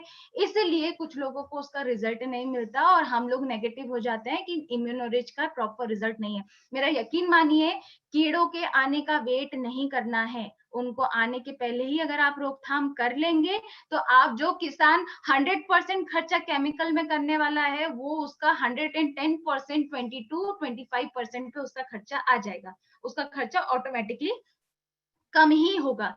तो ये तो बात थी इम्यूनोरिच की, कि हमको लाइफ साइकिल ब्रेक करने के लिए। अब हम बात करते हैं मैकेनिकल तरीके से कंट्रोल करने के लिए। तो देखिए, कुछ लोगों के साथ प्रॉब्लम ये भी थी कि अभी हाल में अगर हमको कीड़े दिख रहे हैं, तो अभी क्या हम अमावस्या का वेट करें, उस समय पे हम इम्यूनोरिच का छिड़काव करेंगे, फिर उस समय तक क्या करना चाहिए। तो उसी कंडीशन में कंपनी ने एक नया प्रोडक्ट लॉन्च किया, सिल्कोरिच, स्पेशली उन लोगों के लिए जिनको इम्यूनोरिच पे बिलीव नहीं हो पाता था समहाउ। क्यों? क्योंकि देखिए, अगर किसान के साथ अभी एकदम इमीडिएटली प्रॉब्लम है कीड़ों की, तो वो वेट नहीं करेगा, उसको तो जो बेस्ट टू बेस्ट चीज मिलेगी वो उसका इस्तेमाल करेगा। तो पर हम बात करें सिल्कोरिच की और अगेन ऑर्गेनिक मैटर की, तो सिल्कोरिच भी हमारा उतना ही परसेंट ऑर्गेनिक है जितना कि हमारा आरपीएस, चाहे हमारे सामान्य सर हो या बाकी के दूसरे सर हो। बहुत सारी मीटिंग में हमने इसको पी करके भी बताया है, मतलब क्यों हम इसको पी रहे हैं, हमारी बॉडी में जाकर के कुछ नुकसान नहीं होगा, लेकिन कीड़ों को डिस्ट्रॉय करेगा, 110% खत्म करेगा। क्यों करता है? तो देखिए, सिल्कोरिच के अंदर जो हमने तत्व इस्तेमाल किया है, बेसिकली सिलिकॉन डाइऑक्साइड का पाउडर इस्तेमाल किया है। सिलिकॉन डाइऑक्साइड पाउडर की अगर मैं बात करूं, तो ये जो पाउडर है, इसकी प्रकृति होती है छोटे छोटे बारीक, बिल्कुल एकदम बारीक कांच के टुकड़ों के समान। तो जैसे ही आप इस पाउडर को आपके खेत में, जहाँ पे भी कीड़ों का प्रकोप है, वहां पे स्प्रे करते हैं, और जितने रेंगने वाले कीड़े हैं इनके कांटेक्ट में आते हैं, तो रेंगने वाले कीड़ों की बॉडी के अंदर वो पाउडर कट लगा देता है, और जैसे उनकी बॉडी के अंदर कट लगेगा तो उनकी बॉडी का पूरा मटेरियल रिलीज हो जाएगा, तो वो कीड़े ऑटोमेटिकली खत्म हो गए। मतलब केमिकल से मारने की जगह हम क्या कर रहे हैं, मैकेनिज्म टेक्निक का उपयोग करके इनको डिस्ट्रॉय करने की बात कर रहे हैं। तो ये सिल्कोरिच के बेनिफिट थे, या काम करने का तरीका था। मैं आपको सबसे आसान चीज बताती हूँ।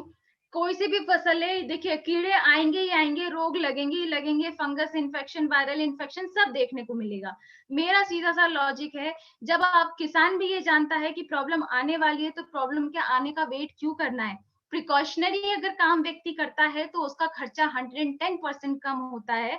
तो किसी भी फसल की बोनी के तुरंत बाद से जब किसान अपना स्प्रे या छिड़काव इस्तेमाल करता है, अभी सीजन के जो भी गोभी लगेंगे या बाकी की फसलें आएंगी, उस समय में कीटों का होगा ही इफेक्ट 100%। तो सिमिलरली हमको क्या करना है, इम्यूनोरिच, सिल्कोरिच और आरपीएस लिक्विड साइमल्टेनियसली मिक्स करके छिड़काव करना शुरू करवा देना है। 15 लीटर के पंप में 30 से 50 ml तक इम्यूनोरिच की मात्रा रखनी है, 150 ग्राम हमको सिल्कोरिच पाउडर रखना है और वही 30 टू 50 ml हमको आरपीएस रखना है। तो ये तीनों चीजें मिला करके हम स्प्रे कर सकते हैं फॉर स्टार्टिंग प्रोसेस, शुरुआत से कीड़ों की रोकथाम के लिए। यहाँ पर आपका सिल्कोरिच खत्म होता है। अभी बात करते हैं नीमारिच की। तो देखिए नीमारिच आपको यहाँ पे स्क्रीन पे दिखाई दे रहा होगा। बेसिकली यहाँ पे जो ये आपको फोटोग्राफ दिख रहा है, इसमें ये सफेद कलर का कीड़ा बना हुआ है जिसको हम लोग व्हाइट ग्रब या गोबर कीड़ा कहते हैं। सबसे पहली चीज, नीमारिच सिर्फ और सिर्फ व्हाइट ग्रब के लिए है। अभी रिसेंटली 2 या 3 दिन पहले मेरे पास एक और क्वेश्चन आया था कि कुछ कीड़ों का प्रकोप देखने को मिल रहा है, तो वहां पे हम सिल्कोरिच और नीमारिच मिक्स करके दे सकते हैं क्या? तो अगेन मैं आपको क्लियर कर दूं, सिल्कोरिच पौधों के ऊपर जितने भी रेंगने वाले कीड़े हैं, जब पौधों के ऊपर कीड़ों का प्रकोप हो रहा है उसके लिए है। नीमारिच केवल और केवल सिर्फ और सिर्फ आपका व्हाइट ग्रब के लिए है, जमीन के अंदर के गोबर कीड़े के लिए है। बाकी इसको आपको किसी और चीज में नहीं इस्तेमाल करना है, स्प्रे वगैरह में नहीं देना है। अभी बात करते हैं कि ये काम कैसे कर रहा है। तो देखिए हमने क्या किया है, अगर व्हाइट ग्रब की मैं बात करूं तो ये सबसे ज्यादा जो है हमारा आलू, गन्ना, मूंगफली, इन सारी फसलों में सबसे ज्यादा नुकसान करने का काम करता है। ये जड़ को बेसिकली कतरने का काम करेगा, जड़ को डिस्ट्रॉय करता है, नीचे के नीचे जड़ खराब हो जाती है और हमें पता भी नहीं चलता है कि फसल कितना निकले कर आएगा या नहीं भी आएगा। अब ऐसी कंडीशन में किसान सबसे हैवी केमिकल का इस्तेमाल भी करता है इसको डिस्ट्रॉय करने के लिए। वो केमिकल का इफेक्ट जमीन में बहुत लंबे स्तर तक रहता है। बट अगेन, क्योंकि हम सिर्फ और सिर्फ ऑर्गेनिक मैटर पे काम कर रहे हैं या फोकस कर रहे हैं, तो उसी रेंज में जो निमारिच प्रोडक्ट धनवंतरी लेकर के आई है, बेसिकली हमने इसको कैसे बनाया है, इसमें हमने एंटोमोको पैथोजेनिक निमाटोड्स इस्तेमाल किए। पैथोजेनिक निमाटोड बेसिकली क्या करेंगे, इसको ईपीएन पद्धति बोलते हैं, ईपीएन टेक्नोलॉजी। ये बेसिकली क्या करेंगे, जैसे ही जमीन के अंदर ये जाएगा, जमीन के अंदर जाकर के ये सूत्रकृमि एक्टिवेट होकर के जितने भी व्हाइट ग्रब हैं उनको ढूंढ करके उनके ऊपर अटैक करेंगे, उनकी बॉडी के अंदर एंट्री लेंगे और एंट्री लेने के बाद उनकी बॉडी का जो भी मटेरियल है उसको रिलीज कर देंगे। मतलब धीरे धीरे वो जमीन के अंदर ही डिसॉल्व हो जाएगा, खाद में कन्वर्ट हो जाएगा।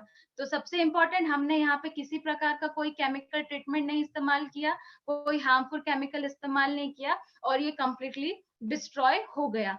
तो ये तो था इसका हमारे फंक्शन ऑफ एरिया की कैसे काम करता है। दूसरी इंपॉर्टेंट चीज, जितने भी हमारे मित्र जीव है, उदाहरण के तौर पे केचुए, उनके ऊपर कोई भी इसका साइड इफेक्ट नहीं है, उसके ऊपर नहीं, सीधा सीधा से व्हाइट ग्रब को ही अटैक करेगा। अभी बात करते हैं डोजेस के ऊपर। तो देखिए क्या है, अगर आप इसको प्रिकॉशनरी इस्तेमाल कर रहे हैं, मतलब अगर इम्पैक्ट अब किसान को पता है कि चाहे वो गन्ना लगाए चाहे मूंगफली लगाए, यहाँ पे उसको हर बार प्रॉब्लम देखने को मिलती है। प्रिकॉशनरी अगर हम इसको इस्तेमाल कर रहे हैं तो प्री केयर में हमको 2 से 3 किलो मात्रा प्रति एकड़ में इस्तेमाल करनी ही करनी है।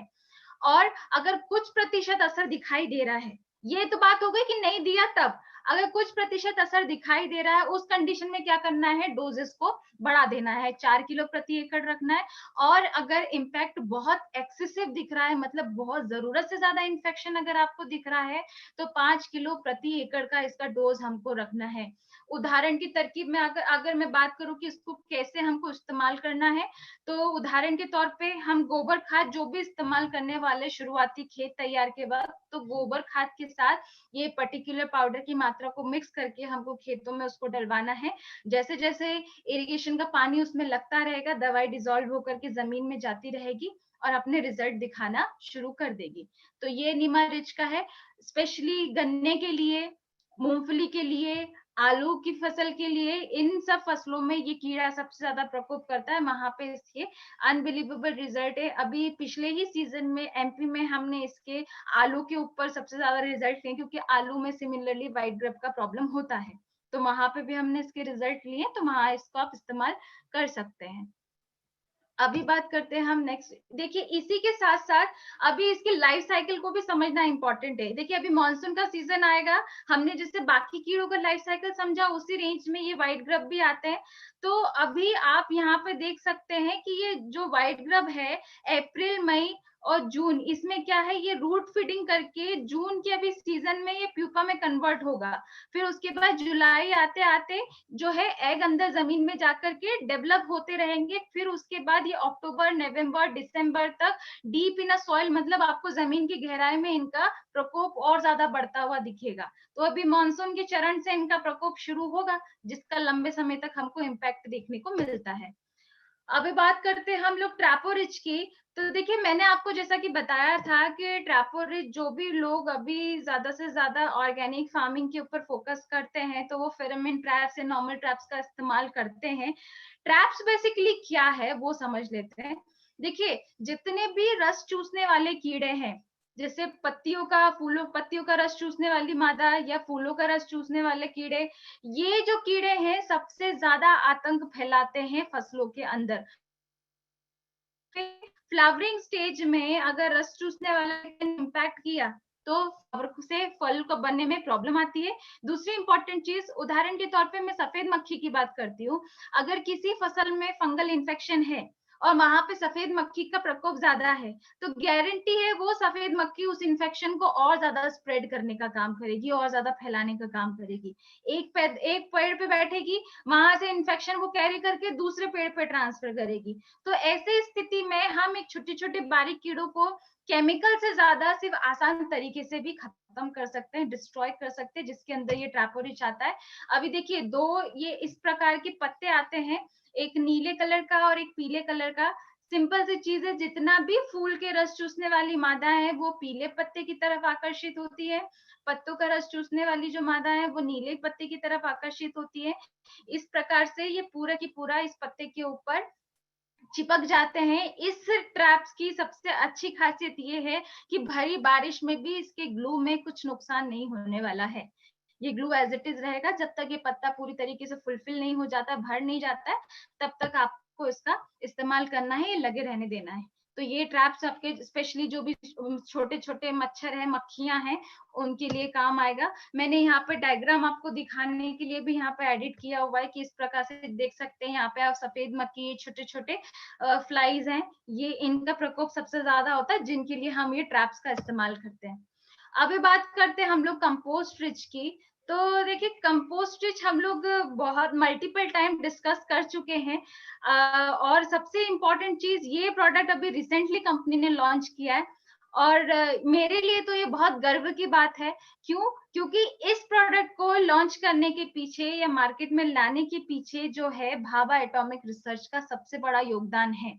अभी आप देख सकते हैं इस बॉटल के ऊपर यहाँ पे ब्लू कलर का एक लोगो या सील लगा हुआ है। मतलब ये भाभा एटॉमिक रिसर्च ने पर्टिकुलरली ये प्रोडक्ट जो है इनोवेट किया है हमारे धनवंतरी कंपनी के लिए, जो हमारे लिए सबसे बड़ी उपलब्धि भी है। दूसरी इंपॉर्टेंट चीज, ये 150 ग्राम का जो बॉटल है, कंटेंट है, इसके अंदर हमने अलग अलग प्रकार के बैक्टीरिया ही इस्तेमाल किए हैं, जो कंपोस्ट की या आप कह लीजिए खाद को कन्वर्ट करने की प्रक्रिया के लिए इस्तेमाल होते हैं। सबसे इम्पोर्टेंट चीज, चाहे आपके घर में सूखा कचरा हो, चाहे आपके खेतों में परलई हो या सूखा कचरा हो, उदाहरण के तौर पे अभी धान लगेगा, गेहूं का सीजन जा चुका है, गेहूं का हमारा कचरा है, गन्ने का सूखा कचरा है, यहाँ तक कि दूसरे कचरे की भी बात करें तो ये सारे के सारे कचरे को 35 से 40 दिन के अंदर खाद में कन्वर्ट करने की क्षमता रखता है। दूसरी इंपॉर्टेंट चीज, ये तो बात हो गई कि आपके कचरे को डिसॉल्व करने की। ये बैक्टीरिया इतने कैपेबल हैं कि जो नारियल की पत्ती, मतलब हम भी जानते हैं कि नारियल की पत्ती कितनी हार्ड होती है, नारियल की पत्ती तक को ये डिसॉल्व करने की ताकत रखता है, तो बाकी के कचरे को बहुत ही कम समय में, मतलब 35 से 40 दिन के अंदर डिसॉल्व कर देगा। लेकिन इस्तेमाल करने का तरीका क्या? अभी हमको क्या करना है, 150 ग्राम ये बॉटल को 200 लीटर पानी के अंदर मिक्स करके हमको इसको, जो भी हमारा सूखा कचरा है खेतों के अंदर, उसके ऊपर स्प्रे करना है। लेकिन अभी यहाँ पर 2 पॉइंट है। कई जगह पे किसान हाथों से कटाई भी करते हैं, कई जगह पे मशीनों से भी कटाई होती है। तो वहां पे कचरे की जो हाइट है उसमें वेरिएशन रहता है। अगर हाथ से कटाई हुई है तो जमीन की सतह से ज्यादा ऊंचाई पे नहीं रहता कचरा, लेकिन अगर मशीनों से कटाई होती है तो वहां पे कचरे की हाइट ज्यादा होती है। तो मेक श्योर करना है कि पहले आपको कचरे को उसके ऊपर रोटर व्हीलर चलवा करके या कल्टीवेटर से उसको कचरे को जमीन की सतह से टच करवाइए, फिर आप इसको स्प्रे कीजिए। स्प्रे करने के बाद इम्पोर्टेंट इरिगेशन हमको करना ही है। देखिए, डीकम्पोजिंग की जो प्रक्रिया है, ये माइक्रोब्स इसके अंदर जो काम करते हैं, उन माइक्रो ऑर्गेनिज्म के लिए हवा और नमी इन दोनों का होना बहुत जरूरी है। अदरवाइज बैक्टीरिया पनपेंगे नहीं है, प्रॉपर तरीके से काम नहीं कर पाते हैं। इसलिए अगर जब भी बेटर रिजल्ट देखना है तो हमको स्प्रे करने के बाद इरिगेशन इज वेरी इंपॉर्टेंट, वो हमको करना ही करना है। ये तो बात हो गई आपके कचरे की। लेकिन मैं बात करूं इसको दूसरी तरीके से इस्तेमाल करने की, तो कई जगह पे किसान खुद का भी कंपोस्ट तैयार करते हैं, गोबर खाद सड़ाते काफी अच्छी मात्रा में। तो उसी गोबर खाद को अगर आपको व्यवस्थित तौर पे और अच्छे तरीके से सड़ाना है, जिसमें बैक्टीरिया आपको काम के डेवलप करना है, तो वहां पे आप क्या कर सकते हैं, सिमिलर प्रोसेस पानी के अंदर इस बॉटल को मिक्स करके इस पे स्प्रे कीजिए। मेक श्योर रखिए कि उसमें 30 से 40% नमी बनी रहे, और कोशिश कीजिए कि आप उस कचरे को ढक करके रखें। जो भी कंपोस्ट है आप उसको ढक के रखेंगे तो प्रोसेस प्रॉपर तरीके से होगा। और 15 से 20 दिन के बाद वो प्रोसेस को वापस से रिपीट कराइए फॉर बेटर रिजल्ट। तो उस गोबर खाद में जो बैक्टीरिया डेवलप होंगे वो आपको खेती में बेनिफिट देखने को मिलेगा। तो सिर्फ कचरा जलाने या उसको खत्म करने तक ही सीमित नहीं है ये। अगर आप घर में खुद का गोबर खाद या खुद का कंपोस्ट तैयार कर रहे हैं जो किसान, उनके लिए भी ये चमत्कारी रिजल्ट देने का काम करेगा ही करेगा। तो ये यहाँ पे हमारा कंपोस्ट रिच खत्म होता है। अभी बात करते हैं ग्रेन रिच के ऊपर। तो देखिए, ये ग्रेन रिच भी एक हमारी कंपनी की नई उपलब्धि है। बेसिकली क्या होता है, हम हमारे नॉर्मल घरों की मैं बात करती हूँ, आज हम लोग हमारे घर में मल्टीपल ग्रेन्स को प्रिजर्व करके रखते हैं, चाहे गेहूं है, चावल है, या कोई दालें हैं। आमतौर पे लोग क्या करते हैं, कुछ उसमें सल्फास की गोलियां पहले डाल करके रखते थे, कुछ लोग खुली पहले डालते थे, अभी कुछ लोग उसको सूती कपड़े में बांध करके अपने ग्रेन्स में डाल के रखते हैं। अभी मार्केट में बहुत सारे ऐसे भी प्रोडक्ट आते हैं जो आप उसको नॉर्मल पाउडर को अपने अनाज के ऊपर कोटिंग करके रख दीजिए, जिससे घुन या बाकी के जो भी नुकसान पहुंचाने वाले कीट है वो ना लगे और आपका काम हो जाए।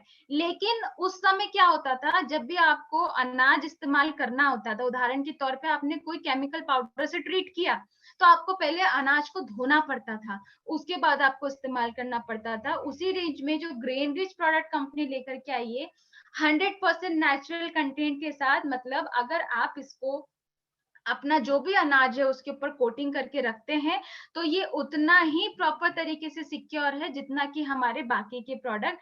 आप इसको कोट करने के बाद अनाज को बिना धोए भी अगर इस्तेमाल करेंगे तो भी आपका काम हो जाना है, प्रॉब्लम नहीं होगी। मतलब इतने परसेंट ये ऑर्गेनिक कैटेगरी के अंदर आता है। 50 ग्राम का ये पैकेट है जो आपके 50 किलो तक के अनाज को कवर अप या प्रोटेक्शन देने का काम करेगा। तो ये ग्रेन रिच उस कैटेगरी में है। अभी बात करते हैं कैटल रिच की। तो देखिए, धनवंतरी सिर्फ इंसानों पे, सिर्फ खेती तक यहीं तक सीमित नहीं है। हम इसी सेगमेंट में जानवरों के लिए भी कुछ ना कुछ बेनिफिशियल चीजें लेकर के कंपनी आई है। इसमें कैटल रिच अभी आपका जो भी हम लोग हमारे घर में गाय भैंस या दूसरे पशु हैं उनके ऊपर इस्तेमाल करते हैं। तो मैं इसके आपको कंटेंट बता दूं। बेसिकली कैटल रिच के अंदर अगेन हमारा ह्यूमिक, फिल्विक, लाइसिन और हल्दी, कैल्शियम के बाकी के जो ऑर्गेनिक कंटेंट है वो हमने इस्तेमाल किए हैं।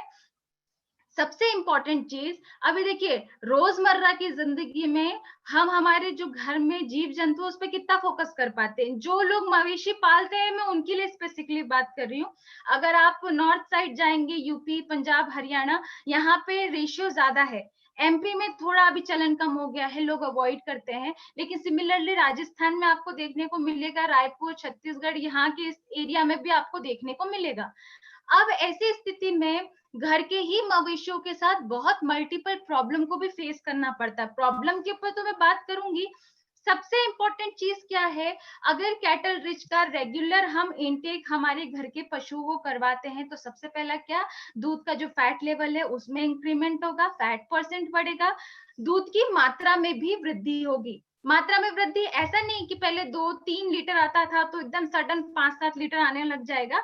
स्लोली एंड ग्रेजुअली आपको रिजल्ट देखने को मिलेंगे। 15-20 डेज के बाद हो सकता है आपका 500 टू 700 ml बढ़े, फिर धीरे धीरे और इम्प्रूवमेंट हो। फैट परसेंट अगर मैं बात करूं तो गाय के और भैंस के दोनों के दूध में फैट परसेंट अलग अलग होता है। जब डेयरी पे हम सोल्ड आउट करने जाते हैं तो सबसे पहले वो फैट परसेंट ही चेक करता है ना, कि दूध के फैट की क्वालिटी है, उसके हिसाब से आपको उसका वाजिब दाम मिलता है। तो डेफिनेटली वो फैट परसेंट को भी इम्प्रूव करने का काम करेगा। ये तो हो गई हमारे फायदे की बात।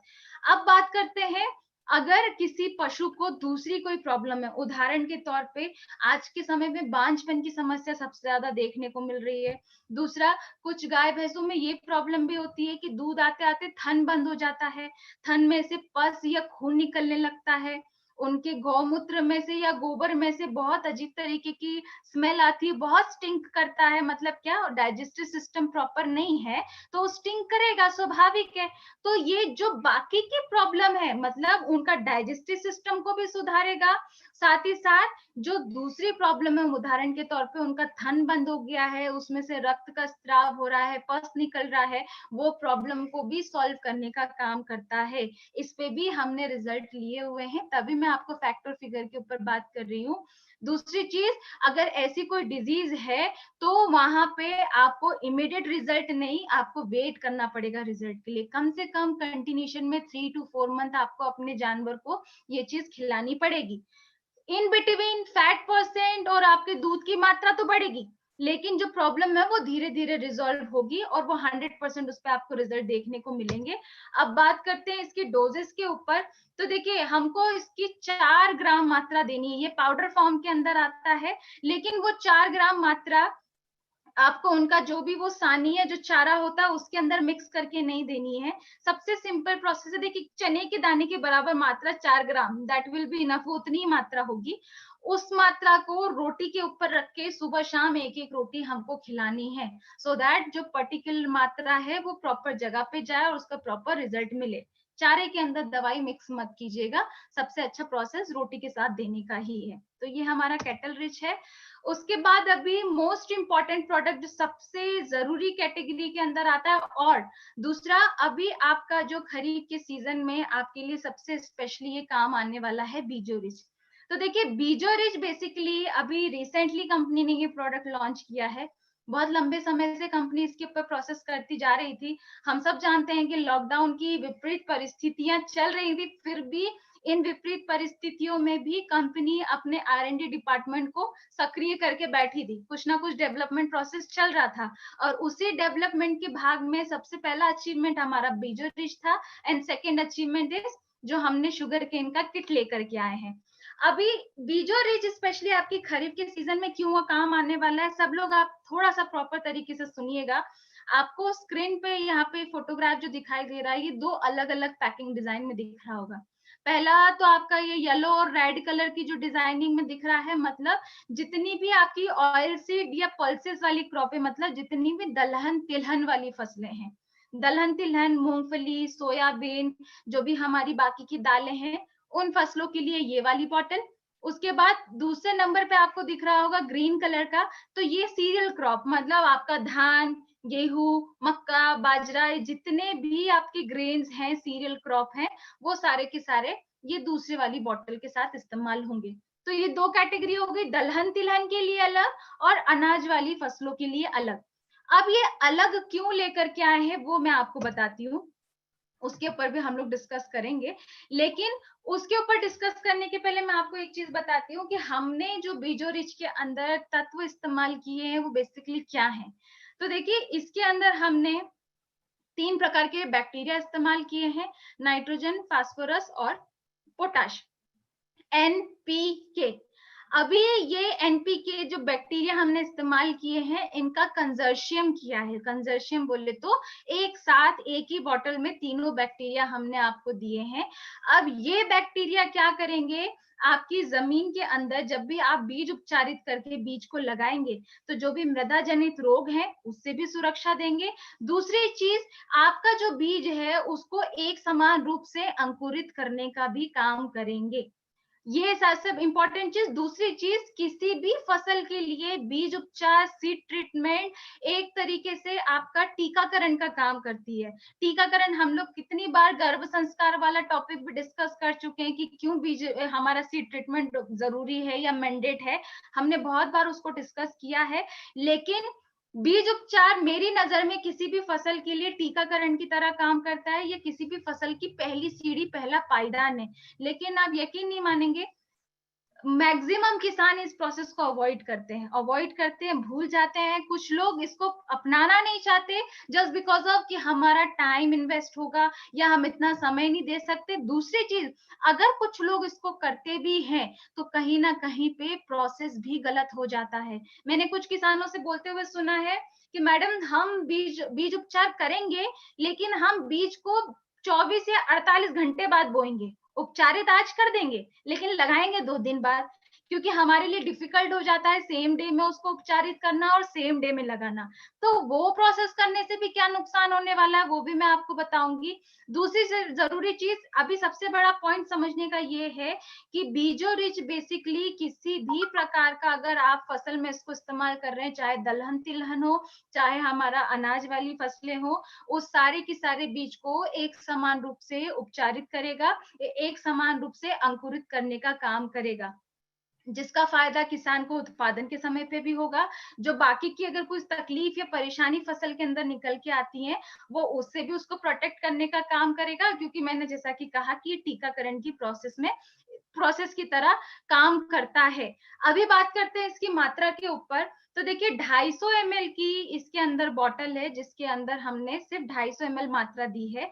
वो 250 ml की मात्रा आपको 1 एकड़ के बीज के लिए इस्तेमाल करना है। I am repeating again, 250 ml की मात्रा सिर्फ 1 एकड़ के बीज के लिए। 110% कुछ लोगों के मन में कुछ ना कुछ विचार होंगे। मैं किसान की प्रोस्पेक्टिव से ही बात करती हूँ।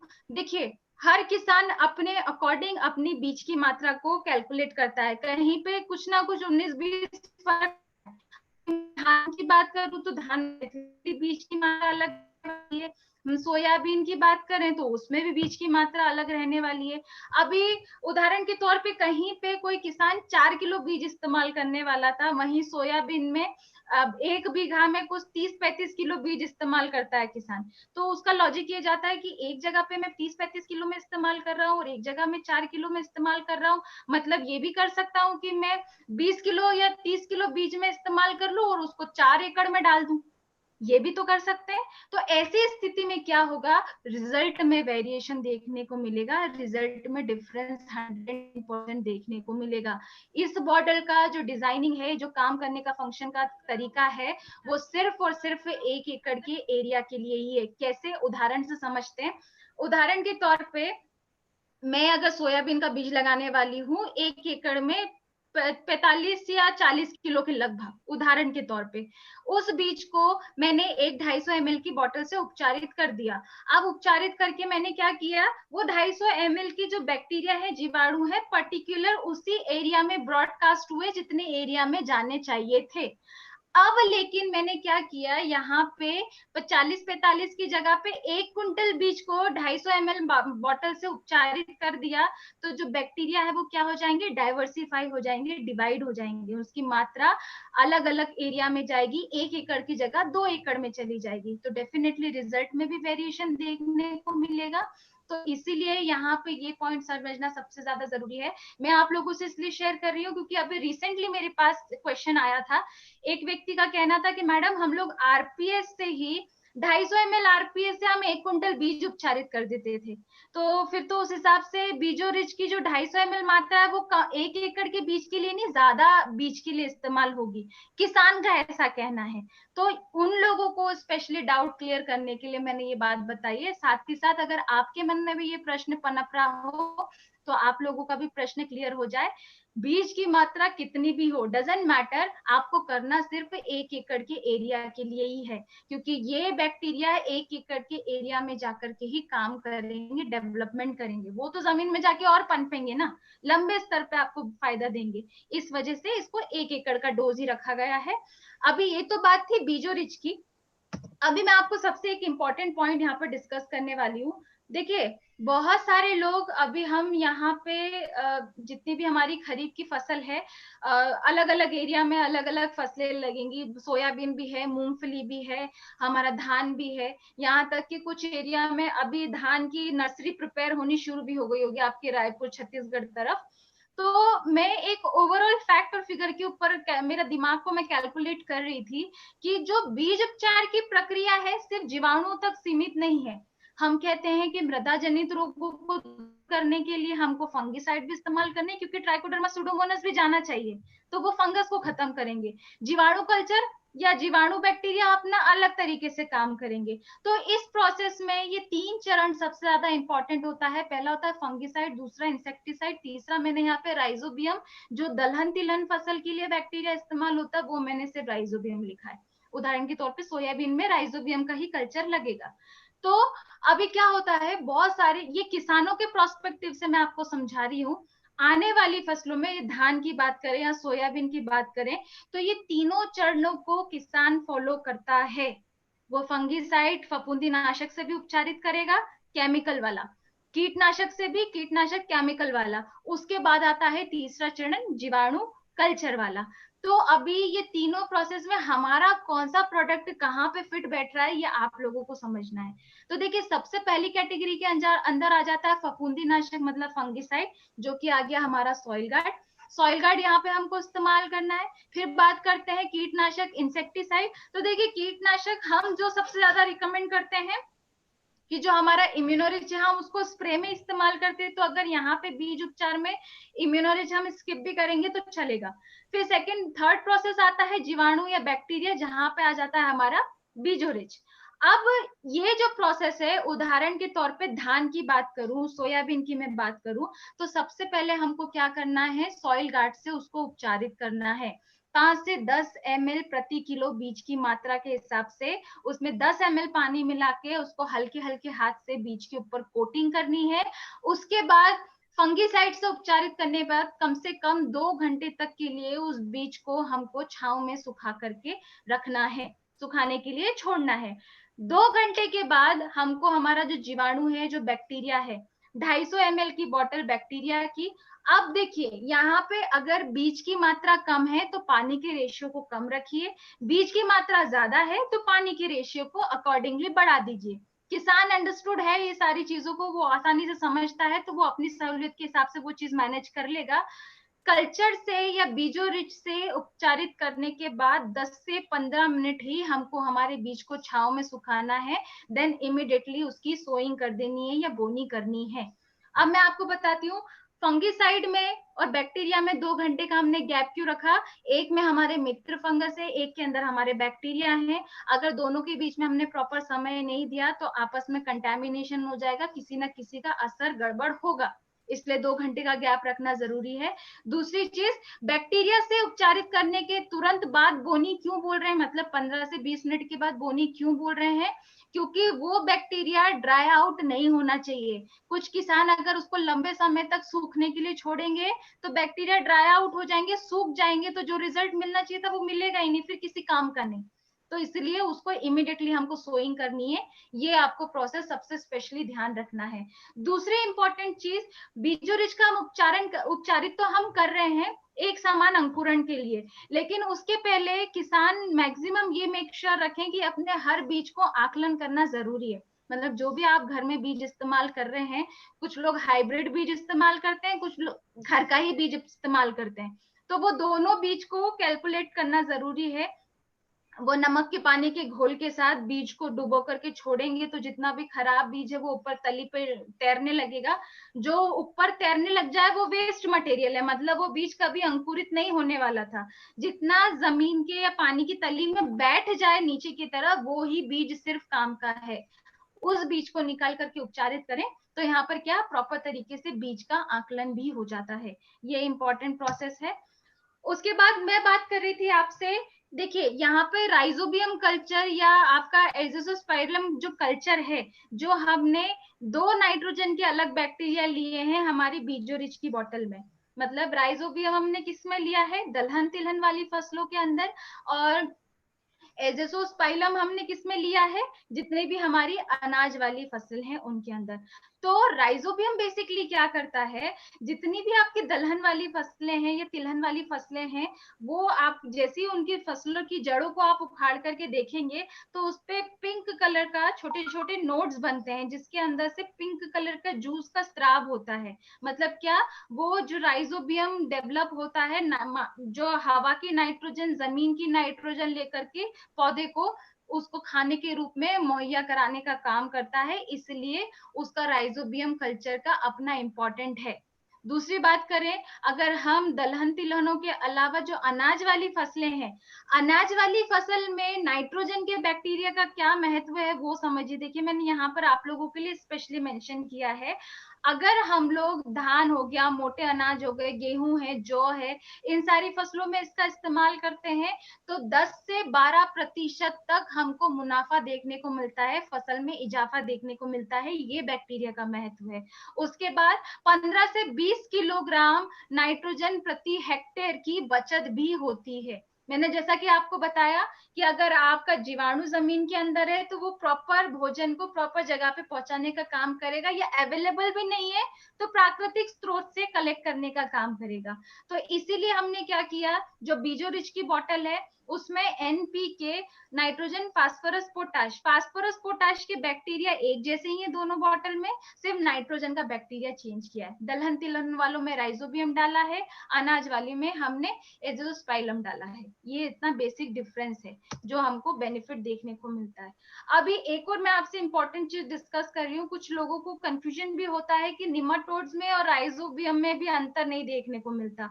कई जगह पे जड़ों के अंदर हम गिठाने तो देखते हैं, लेकिन वो गिठाने निमाटोड है कि राइजोबियम है, उसको पहचाने कैसे।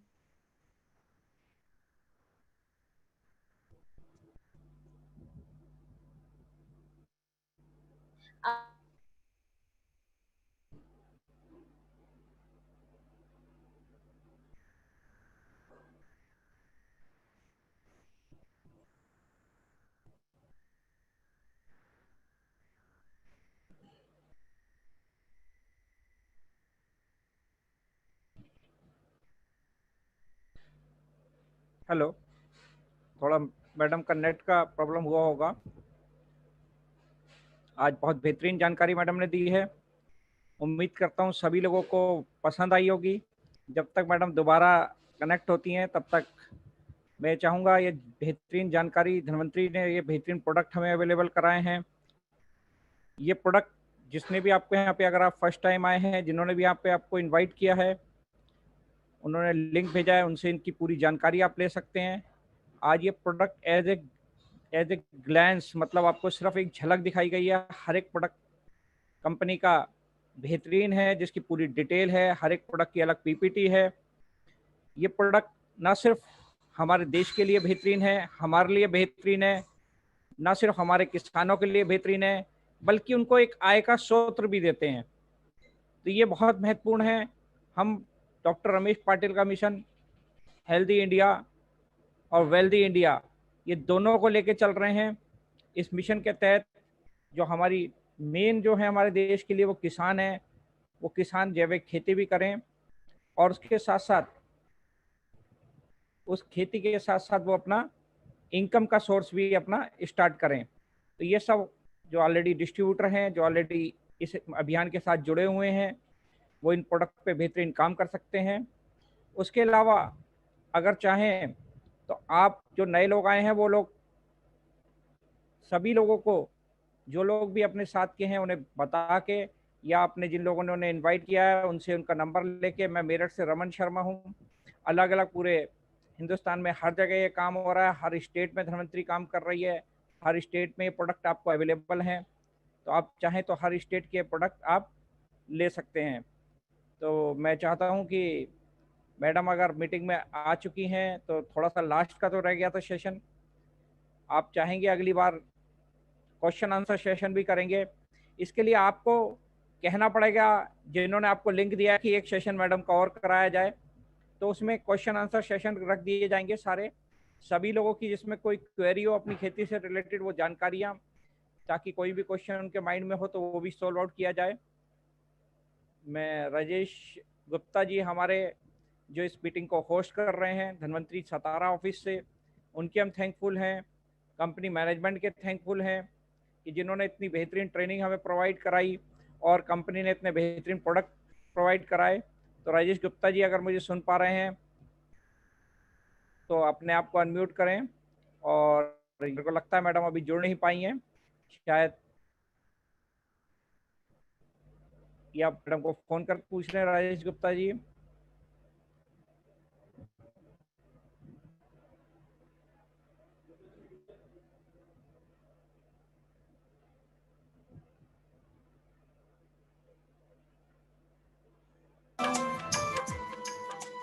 डर निश्चय हो जाएगा। आओ सतो प्रधान दुनिया की, आओ सतो प्रधान दुनिया की आधारशिला बन जाएंगे। पूर्वजों की ये स्क्रीन जिन्होंने शेयर कर रखी है प्लीज स्क्रीन को ना शेयर करें, इसमें अपनी स्क्रीन के नाम से जिन्होंने शेयर कर रखी है वो हटा लें। परंपरा को फिर से हम अपनाएंगे। जैविक यौगिक खेती कर हम शुद्ध अन्न उपजाएंगे।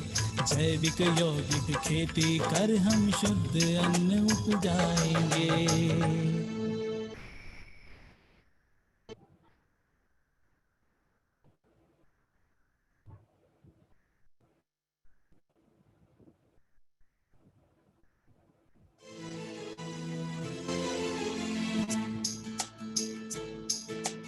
जैविक यौगिक खेती कर हम शुद्ध अन्न उपजाएंगे। जैविक यौगिक खेती कर हम शुद्ध अन्न उपजाएंगे। पूर्वजों की परंपरा को फिर से हम अपनाएंगे। पूर्वजों की परंपरा को फिर से हम अपनाएंगे। जैविक यौगिक खेती कर हम शुद्ध अन्न उपजाएंगे। पूर्वजों की परंपरा मैडम अगर यहाँ पे उपस्थित हैं, अपना मैं चाहूंगा अगर मैडम हैं हिताक्षी मैडम तो अपने आप को अनम्यूट करें। हेलो,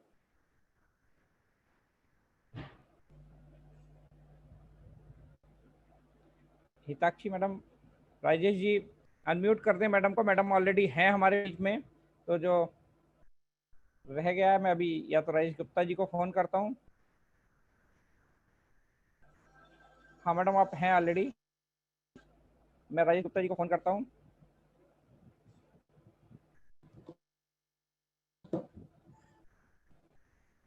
मैडम स्क्रीन शेयर करके अपना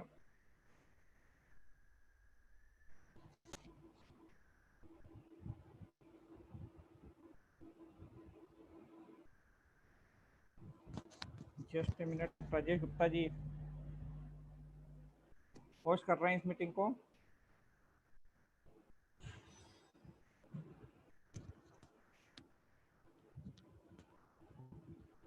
हाँ सर, मैडम को अनम्यूट कर दीजिए, मैडम म्यूट है अभी। अच्छा मैं बात कर रहा था, ठीक है ओके। एक्चुअल में वहाँ पे इंटरनेट गया हुआ है सतारा ऑफिस में, इसलिए थोड़ा सा वो हो रहा है। तो मैं जब तक आप लोगों के बीच में हूँ, रमन शर्मा आपका होस्ट मेरठ से। कोई भी किसी भी प्रोडक्ट की अगर रिलेटेड जानकारी लेनी हो, किसी को पीपीटी लेनी हो इस प्रोडक्ट की प्रेजेंटेशन की, मेरा नंबर नोट कर सकते हैं 9319956579। सभी लोग धन्वंतरी से जुड़े हुए हैं, जो नए लोग आए हैं वो अपने लिंक जिन्होंने शेयर करे हैं उनके साथ लिंक जो शेयर हो रखे हैं उनसे अपना बात कर सकते हैं, उनसे कांटेक्ट कर सकते हैं। और नहीं तो मेरा नंबर एक बार फिर मैं रिपीट कर रहा हूँ, सभी लोगों के पास ये पीपीटी भी चली जाएगी 9319956579। नेक्स्ट टाइम जितनी जल्दी, अभी वहाँ पे सतारा ऑफिस में थोड़ा इंटरनेट की प्रॉब्लम है तो इसलिए अभी राजेश जी हमारे साथ जुड़ नहीं पा रहे हैं। शायद मैडम का माइक इसीलिए म्यूट नहीं हो पाया एक बार, क्योंकि वही होस्ट हैं यहाँ पे इस मीटिंग के। राजेश जी थोड़ा सा जस्ट सेकंड, तब तक आप, मैं चाह रहा हूँ अगर ये मीटिंग को कंटिन्यू रखना है तो बहुत अच्छा सॉन्ग है, इसे सुने। पूर्वजों की परंपरा को फिर से हम आगे मैडम, आगे मैडम, कर हम शुद्ध अन्न उपजाएंगे। चलिए मैडम हमारे बीच में है।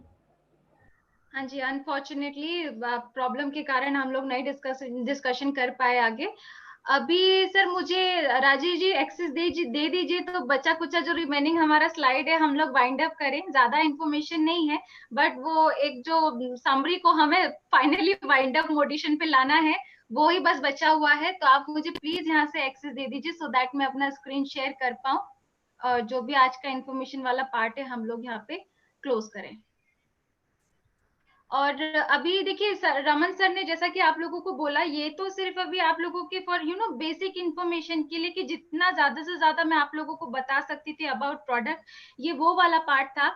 हम लोग मेक श्योर करेंगे, ये हम ऑलरेडी बाकी की टीम के साथ कर भी चुके हैं, बट क्योंकि अभी रमन सर की टीम के साथ ये फर्स्ट इंटरेक्शन ही है, तो अभी नेक्स्ट सेशन हम लोग कोशिश करेंगे कि जो अभी इस मीटिंग में आप लोगों ने सीखा, डेफिनेटली कुछ ना कुछ क्वेरीज आप लोगों के मन में होंगी, क्योंकि ये बिल्कुल भी संभव नहीं है कि 1 घंटे या 2 घंटे के लेक्चर में सारी की सारी चीजें दिमाग में चली जाए। दैट इज इम्पॉसिबल, हो ही नहीं सकता। वो स्टूडेंट्स के साथ भी नहीं हो सकता। 1-2 घंटे का लेक्चर सुन के कुछ ना कुछ स्किप होता है। एंड सेकेंड मोस्ट इम्पोर्टेंट, हर व्यक्ति के अपने अपने कुछ ना कुछ क्वेश्चंस हैं, क्वेरीज हैं, क्योंकि ज्यादा से ज्यादा लोग फील्ड में काम करते हैं, जो लोग एग्रीकल्चर में फोकस करते हैं।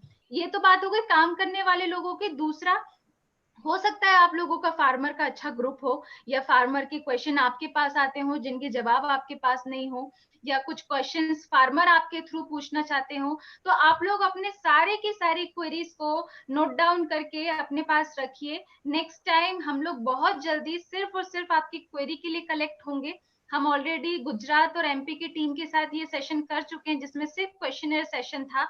आपके क्वेश्चंस होंगे और सॉल्यूशन हम लोग आपको देंगे, तो दैट आप लोगों की क्वेरी भी साइमल्टेनियसली रिजॉल्व हो जाए। तो उसके ऊपर हम लोग बहुत जल्दी फोकस करेंगे। अभी फाइनली मैं जो हमारा बचा कुचा प्रोसेस है उसको वाइंड अप करती हूँ, जो हमारी इंफॉर्मेशन रह गई है। रमन सर, स्क्रीन दिख रहा है आपको? बिल्कुल मैडम, दिख रहा है, दिख गया स्कीम। तो देखिए, मैं अभी यहाँ पर आप लोगों को राइजोबियम और निमाटोड में कंफ्यूजन क्लियर कर रही थी।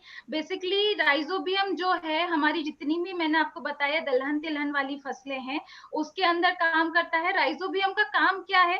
देखिए, बहुत ज्यादा मैं आपको टेक्निकली लेकर के नहीं जाना चाहती, क्योंकि हर व्यक्ति के लिए समझना थोड़ा सा डिफिकल्ट है, लेकिन मैं आपको बिल्कुल हल्का करके समझाने की कोशिश क्यों कर रही हूँ, ताकि आप लोग जितना नॉलेज से अपग्रेडेड रहेंगे वो आप लोगों के काम आएगा।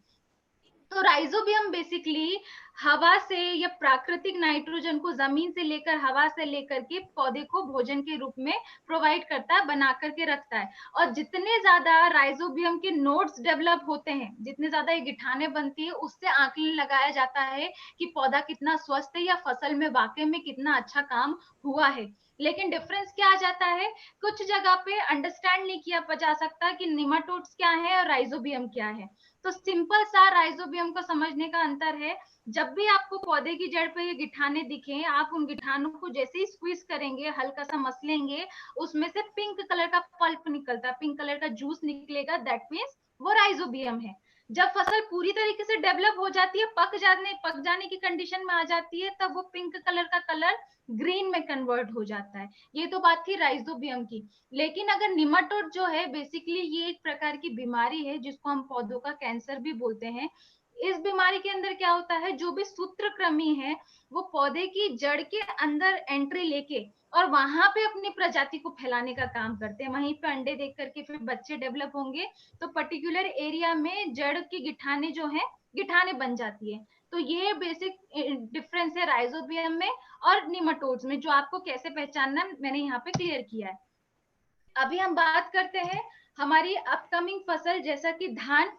मैक्सिमम बेल्ट अभी धान का ही कवर अप होने वाला है, चाहे मैं यूपी की बात करूं, चाहे मैं हमारे रायपुर छत्तीसगढ़ की बात करूं, चाहे मैं एमपी की बात करूं, धान का सबसे ज्यादा फोकस होगा। और देखिए, एक ही मीटिंग के अंदर मैंने कोशिश किया था कि मैं आपको धान का ही पर्टिकुलर शुरू से लेकर एंड तक सारा डिस्क्रिप्टिव समझाऊं कि कैसी मिट्टी होनी चाहिए, कितना हमको उसमें खाद का प्रबंधन रखना है, कैसे जीवाणुओं को जनित रोग को रोकना है, कैसे कीट प्रबंधन करना है, कितनी मात्रा में हमको उसमें खाद देना है जिससे फसल का उत्पादन अच्छा निकल के आए, ये मैं आपको पूरा समझाऊं। लेकिन एक ही दिन में प्रोडक्ट डिस्कस करना, एक फसल के बारे में डिस्कस करना थोड़ा डिफिकल्ट होता है, वो हम लोग नेक्स्ट मीटिंग में कवर अप करने की कोशिश करेंगे। बट फिर भी धान में पर्टिकुलर जो जो रोग लगते हैं, मैंने एक उसकी शॉर्ट समरी बना करके आप लोगों के सामने लेकर के आई हूँ। तो देखिए आप लोग यहाँ पर देख सकते हैं, सबसे पहला तो होता है कौन सा, कवकीय रोग, मतलब फंगल के कारण या कवक के कारण उत्पन्न होने वाले रोग, जिसके अंदर क्या आ जाता है, बदरा आता है, तना गलन आता है, बकाने आता है, भूरी चित्ती है, अबासी है, कंगियारी है, उदबत्ता है, ये रोग की कैटेगरी है। सबसे बढ़िया चीज क्या है, जितने भी कवकीय रोग हैं या फंगल इन्फेक्शन वाले रोग हैं, मेक श्योर कीजिए अच्छे से हमारे बीज को उपचारित करके हम नर्सरी में लगाएं। अगेन सॉइल गार्ड जो भी हमारे फफूंद जनित रोग है उनको दूर करने के लिए बेस्ट प्रोडक्ट है। तो सबसे सही तरीका यहाँ पे यही है कि हम फंगीसाइड से या हमारे सॉइल गार्ड से शुरुआत से ही फसल को बीज उपचारित करके लगवाएं, ताकि इन जो रोगों से हमको रोकथाम देखने को मिले। उसके बाद दूसरे कैटेगरी में आ जाते हैं जीवाणु जनित रोग या बैक्टीरियल रोग, जो जीवाणु के कारण होता है, जैसे कि जीवाणु पत्ती अंगमारी रोग, जीवाणु पत्ती रेखा रोग। बेसिकली जो बैक्टीरियल इन्फेक्शन फैलता है, जैसे सपोज अगर जमीन के अंदर कुछ बैक्टीरियल डिजीज रह गई और वो बाद में उसका इम्पैक्ट हमारी फसल के अंदर देखने को मिलता है, तो उसके कारण ये रोग पैदा होते हैं। फिर तीसरी कैटेगरी आ जाती है आपकी वायरस। वायरस रोग बेसिकली क्या, कि हम क्या करते हैं, कई जगह पे फसल के बीच में गैप नहीं होता है, मतलब क्या, सिंपल शब्दों में आपको बताऊं, कुछ लोग कंटिन्यूशन में, जैसे धान के बाद जो स्टैंडर्ड फसल है वही हम उसको फॉलो कर रहे होते हैं, तो वैसे स्थिति में वायरस का अटैक होता है या दूसरी डिजीज का अटैक होता है। सबसे बड़ी दुविधा ये है कि वायरस एक बार लगने के बाद उसका केमिकल हो चाहे हमारा ऑर्गेनिक हो, ट्रीटमेंट करना बहुत ज्यादा मुश्किल होता है। इसलिए बेहतर यही माना जाता है कि आप आपकी फसल को शुरुआत से ही उसकी रोग प्रतिकारक क्षमता को इस कदर बढ़ाइए कि जैसे अभी कोरोना कैसे हमारी बॉडी के ऊपर इम्पैक्ट डाल रहा है, जिसके इम्यून सिस्टम स्ट्रांग है उसको वो वायरस अटैक नहीं करेगा, सिमिलर कंडीशन पौधों के साथ भी होती है। और मेरा यकीन मानिए, बड़ी से बड़ी कंपनी यहाँ पे फेल हो जाती है वायरस डिजीज को ठीक करने के लिए, वहां से किसानों का खर्चा ही बढ़ता है। तो ये हमारा फर्ज बनता है कि हम किसान को समझाएं कि शुरुआत से ही हमको हमारी फसल को कैसे अपग्रेड करना है या स्ट्रांग बनाए रखना है। तो और दूसरी बात करें कि सबसे ज्यादा इन फसलों के ऊपर जो कीड़ों का या बाकी चीजों का प्रकोप देखने को मिलता है, जैसे उदाहरण के तौर पे जो भी हमारा सोयाबीन लगेगा, मूंगफली लगेगा, इनमें स्पेशली चने की इल्ली हो गई या गडल बीटल हो गया, कामलिया कीट हो गया, सफेद मक्खी हो गई, तना मक्खी हो गई, सेमी लूपर है, ब्लू बीटल है, तम्बाकू की इल्ली है। ये मैंने आप लोगों की इंफॉर्मेशन के लिए मटेरियल कलेक्ट किया है, क्योंकि हमारे लिए अंडरस्टैंड करना तो फिर भी दैट विल बी कन्वीनियंट, पर जिन लोगों के लिए एग्रीकल्चर स्ट्रीम ही नहीं है, तो कौन कौन सी कीड़े इफेक्ट करते, जैसे सोयाबीन में सबसे ज्यादा इम्पैक्ट यहाँ पे एमपी राजस्थान, यहाँ पे गटर बिटल का सबसे ज्यादा इम्पैक्ट देखने को मिलता है। आपके तने की यहाँ पे रिंग क्रिएट करके उसके अंदर एंट्री लेकर के ये पूरा डिस्ट्रॉय करता, पूरा की पूरा पेड़ सूखने लग जाता है। तो अगेन जितने भी ये कीड़े आपको दिख रहे हैं स्क्रीन के ऊपर, इनको कंट्रोल करने का सबसे बड़ा कारण ही यही है, सबसे अच्छा तरीका यही है। फसल आपने लगा दी, फसल लगाने के तुरंत बाद से ही 8 से 10 दिन के बाद ही जो हम स्प्रे शुरुआत कराते हैं, इम्यूनोरेज, सिल्कोरेज और स्टिकोरेज, स्पेशली क्योंकि मॉनसून का सीजन है तो दवाई के असर को बढ़ाना है, और साइमल्टेनियसली उसमें हम आरपीएस भी ऐड करा सकते हैं। शुरुआत से स्प्रे कराएंगे तो इनका कंट्रोल हो जाता है। अभी बात करते हैं फंगल इन्फेक्शन की। तो देखिए यहाँ पर आपको अलग अलग यहाँ पे प्लांट के मैंने फोटोग्राफ्स डाले हैं कि आप इसको आइडेंटिफाई कैसे कर सकते हैं। जैसे कॉलर रॉट है, चारकोल रॉट है, जड़ें सड़ने लग गई हैं, फली झुलसन है, गेरुआ रोग है, पीला मोजेक रोग है, मूंग हो गया, ये दूसरी कोई फसल है, पीला मोजेक रोग सबसे ज्यादा सफेद मक्खी के कारण फैलता है। मैंने आपको स्टार्टिंग में बताया, एक मक्खी एक पेड़ पे बैठेगी, एक पेड़ के बाद वो दूसरे पेड़ पे जाकर के ट्रांसफर होगी, तो वो वायरस को फैलाने का काम करेगी। तो इसीलिए ये जितने भी रोग हैं, सबसे पहली बात, चाहे चारकोल रॉट हो, कॉलर रॉट हो, ये क्या है, फफूंद जनित रोग है। हम अगर इनको जड़ से ही या जमीन को ही सुधारने का काम करेंगे तो ये रोगों का इम्पैक्ट हमको नाम मात्र को देखने को मिलेगा, काफी हद तक वो कवर अप हो जाता है। तो जितने भी रॉट वाले डिजीज है वहां पे हमको जमीन को सुधारना है। जहाँ पे वायरस अटैक वाले रोग हैं वहां पे अगर छोटे छोटे मच्छर या मक्खियों का इम्पैक्ट है तो हम उनके ऊपर नीम की दवाई का स्प्रे करके उनके ऊपर कंट्रोल करेंगे तो कुछ हद तक ये प्रॉब्लम भी कंट्रोल होने लग जाती है। बात करते हैं, आपको स्क्रीन पे दिख रहा होगा, देखिए हर बार पत्तियों का पीला पड़ना या कुछ उसमें अलग इन्फेक्शन दिखना जरूरी नहीं है कि कुछ बीमारी उसमें लगी है। कई बार ऐसा होता है कि कुछ तत्वों की कमी के कारण भी हमको पौधों के ऊपर असर देखने को मिलते हैं। जैसे आपने देखा होगा सल्फर की कमी यहाँ पे दिखा रहा है। सल्फर की कमी में बेसिकली सबसे बड़ा रीजन क्या, आप देखेंगे पूरी पत्ती के ऊपर पीले पीले धब्बे आते हैं, लेकिन जितनी भी उसकी हरी ग्रंथियां हैं, नसें जितनी भी होती हैं, वो एकदम क्रिस्टल क्लियर विजिबल होती हैं कि पूरी की पूरी नसें दिखाई दे रही है, बाकी पत्ती पीली दिख रही है। मतलब उसमें सल्फर की कमी है पौधे के अंदर। पत्ता पीला पड़ा इसका मतलब ये नहीं कि सिर्फ वो पीला हमारा पीला मोजेक रोग ही है, कहीं ना कहीं किसी तत्व की डिफिशियंसी है। सिमिलरली अगर हमारी जिंक की कमी है तो जिंक की कमी के लक्षण देखने को मिलेंगे। पोटाश की कमी के फोटोग्राफ्स आपको ऐसे देखने को मिलेंगे, मैग्नीज का और हमारे आयरन का। तो अलग अलग प्रोडक्ट अलग अलग तत्व की कमी के कारण अलग अलग इम्पैक्ट देखने को मिलता है।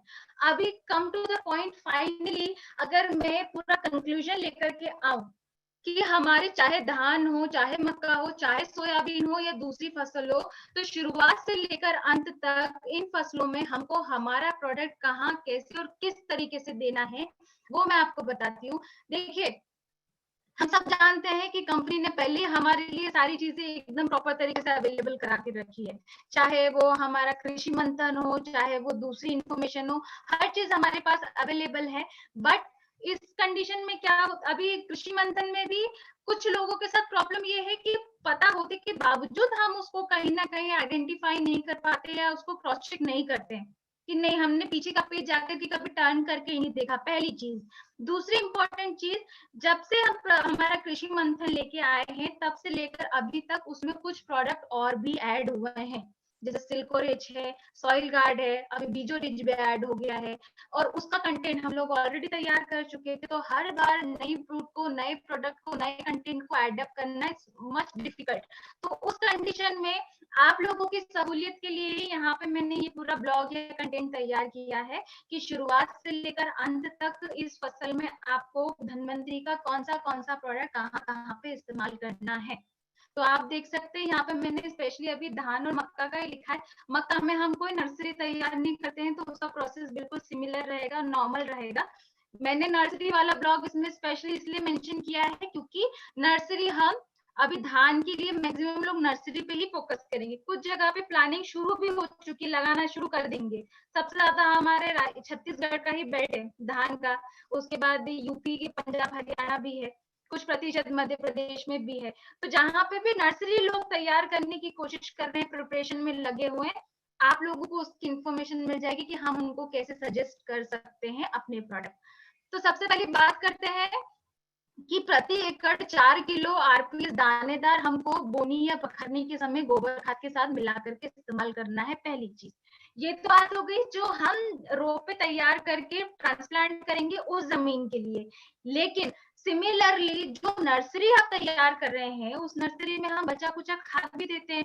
अगर उस खाद के साथ में हम कुछ प्रतिशत मात्रा दानेदार की भी अगर मिलवाते हैं तो वो क्या करेगा, जमीन को और ज्यादा पोषा या नरम बनाने का काम करेगा, सो दैट जब भी आप प्लांट को वहां से निकाल के दूसरी जगह पे ट्रांसप्लांट करेंगे तो जड़ें प्रॉपर तरीके से निकल के आएंगी, जड़ें टूटेंगी नहीं और जड़ें ज्यादा डेवलप रहेंगी तो वो नेक्स्ट जमीन में जाते वक्त और ज्यादा डेवलप हो जाएंगी। तो वहां पे भी आप करवा सकते हो। दूसरा, नर्सरी तैयार करते वक्त हमको बीज उपचार करना ही करना है। बीज उपचार करने के पहले नमक के पानी में घोल बना करके बीज का आकलन काफी हद तक किसान कर लेते हैं। जो किसान कर रहे हैं अच्छी बात है, वो करना जरूरी है। जो नहीं कर रहे हैं उनको आप लोग इन्फॉर्मेशन दीजिए। इस मीटिंग में जो किसान है मेरा उनसे भी निवेदन है, बीज का आकलन आप स्वयं करें। अगर आप हाइब्रिड बीज लेकर के आ रहे हैं तो भी, अगर आप घर का बीज इस्तेमाल कर रहे हैं तो भी। अब यहाँ पे देखिए दो कंडीशन है। धान की जो नर्सरी है 2 प्रोसेस से तैयार होती है। पहला, जो लोग हाइब्रिड बीज लेकर के आते हैं तो उस बीज को वो क्या करेंगे, आकलन करके उसको तुरंत ट्रीट करके और खेत के अंदर जो भी उन्होंने बेड तैयार किया होता है, नर्सरी का बेड, वहां पे उसकी सोइंग कर देते हैं, पहली चीज। दूसरी चीज, जो लोग घर का ही बीज इस्तेमाल कर रहे हैं, या कुछ लोगों की पद्धति ये होती है कि उसको बीज को वो टंकी के पानी में डुबो के छोड़ते हैं, फिर टाट के बोरों के अंदर डाल करके 24 से 48 घंटे के लिए अंकुरित होने के लिए छोड़ते हैं कि थोड़ा सा जर्मिनेशन हो जाए, अंकुरण हो जाए, और फिर उस पर अंकुरण के बीज को निकाल के थोड़ी देर के लिए छांव में सुखाते हैं, फिर उसकी सोइंग करते हैं। तो अब यहाँ पे दोनों प्रोसेस में बीज उपचार की जो प्रक्रिया है उसको आप लोग ध्यान से समझिए। देखिए, अगर नॉर्मल हाइब्रिड बीज लेकर के व्यक्ति आया है, उसको उसने आकलन किया पानी के, नमक के पानी में, उसके बाद उसको प्रति किलो के हिसाब से 5 से 10 ml उसमें सॉइल गार्ड मिलाया, उसमें 10 ml पानी मिलाया, उससे उपचारित करके 2 घंटे के लिए उसने उसको सुखाया, फिर 2 घंटे के बाद उसको बीजो रिच की 250 ml की बोतल और उसमें 50 से 100 ml आरपीएस लिक्विड, ये दोनों मिक्स करके हमको इससे उपचारित करना है, 15 से 20 मिनट के लिए छांव में सुखाना है, देन तुरंत सोइंग करवा देनी है। ये था पहला प्रोसेस। अब जहां पे अगर कोई व्यक्ति अंकुरण करके बोनी कर रहा है, तो आप उसको क्या बोलिए, जो उसका इंटायर प्रोसेस है वो सिमिलर रहने दीजिए।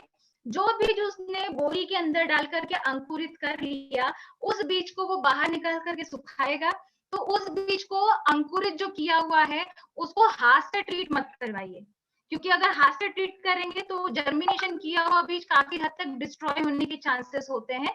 तो आप उनको बोलिए कि 15 लीटर का जो भी पंप होता है उसके अंदर पानी और दवाई को मिक्स करके उसके ऊपर लेयर की कोटिंग कर दीजिए, सो दैट वो जो दवाई है पूरी तरीके से बीजों के ऊपर कोटिंग हो जाए। फिर उनको सूखने के लिए छांव में छोड़िए, उसके बाद उसको सोइंग करवा दीजिए, तो उसके भी रिजल्ट हमको प्रॉपर देखने को मिल जाएंगे। दोनों पद्धति में काम करने का तरीका अलग है, जो मैंने आपको बता दिया। फिर बात करते हैं रुपाई के बाद। जब 30 से 50 दिन की फसल हो जाती है हमारी, उस समय क्या, कली निकलते वक्त हमको आधा लीटर आरपीएस हमको सिंचाई के पानी के साथ, इरिगेशन के साथ इस्तेमाल करवाना ही करवाना है। एवरी टाइम जब भी किसान छिड़काव कर रहा है, चाहे वो कीटनाशक दवाई का करे, चाहे वो कुछ भी करे, उसमें आरपीएस लिक्विड और स्टिकोरिच हमारा मिक्स होना ही चाहिए फॉर बेटर रिजल्ट। अब बात करते हैं, कुछ अगर माहू, फुदका, तना छेदक, सुंडी, इन सब का कीड़ों का इम्पैक्ट देखने को मिल रहा है जिन फसलों में, तो वहां पे आरपीएस 2.5 ml प्रति लीटर। यहाँ पे मात्रा कम क्यों करवाइए, क्योंकि शुरुआत में इन्फेक्शन इतना नहीं होता, तो ज्यादा मात्रा नहीं देने की बजाय कम मात्रा भी देंगे तो भी काम होगा, क्योंकि हम प्रिकॉशनरी काम कर रहे हैं। तो 2.5 ml प्रति लीटर आरपीएस, उसके बाद सिल्कोरिच 10 ग्राम और इम्यूनोरिच सिमिलरली 3 ml प्रति लीटर वाटर। ये आपको मिला करके हमको शुरुआत से ही छिड़काव कर देना शुरू करना है। उसके बाद ऐसा हम 15 से 20 दिन, 25 दिन के बाद रिपीट करवा सकते हैं फॉर बेटर रिजल्ट। फिर नेक्स्ट आता है प्रोसेस की बोनी के जब 65 से 70 दिन हो जाते हैं, उस समय पे अगेन हमको आरपीएस लिक्विड की ड्रेंचिंग करानी है, सिंचाई के साथ देना है। आप लोगों की स्क्रीन पे विजिबल होगा, आप लोग चाहें तो उसका स्क्रीनशॉट भी ले सकते हैं, बट सिमिलरली मैंने रमन सर के साथ ये पीडीएफ शेयर किया है, तो आप लोगों के लिए और कन्वीनियंट हो जाएगा। सर भी आपको साइमल्टेनियसली डिटेल दे देंगे, तो रिकॉग्नाइज करना इजी हो जाएगा। तो ये है, यहाँ पे यूरिया डीएपी की मात्रा कम कर देनी है, जैसे कि हम लोग रिकमेंड करते हैं 30-40% जो भी मात्रा घटा रहे हैं, उस घटी हुई मात्रा की जगह पे ये प्रोडक्ट ऐड करने हैं। हमेशा मेक श्योर रखिए जो भी हम रसायन की मात्रा को कट कर रहे हैं, वो कट की गई मात्रा की जगह पे ऑर्गेनिक मटेरियल की मात्रा को अगर बढ़ाएंगे तो किसान को बेनिफिट होगा ही होगा। 100% कट ऑफ कराएंगे, 19-20 अंतर आता है, जो कि हमको वो कॉम्प्रोमाइज किसान के साथ नहीं करना। तो ये तो था आपका धान के लिए। अभी मक्का के लिए क्या रहने वाला है वो बताती हूँ।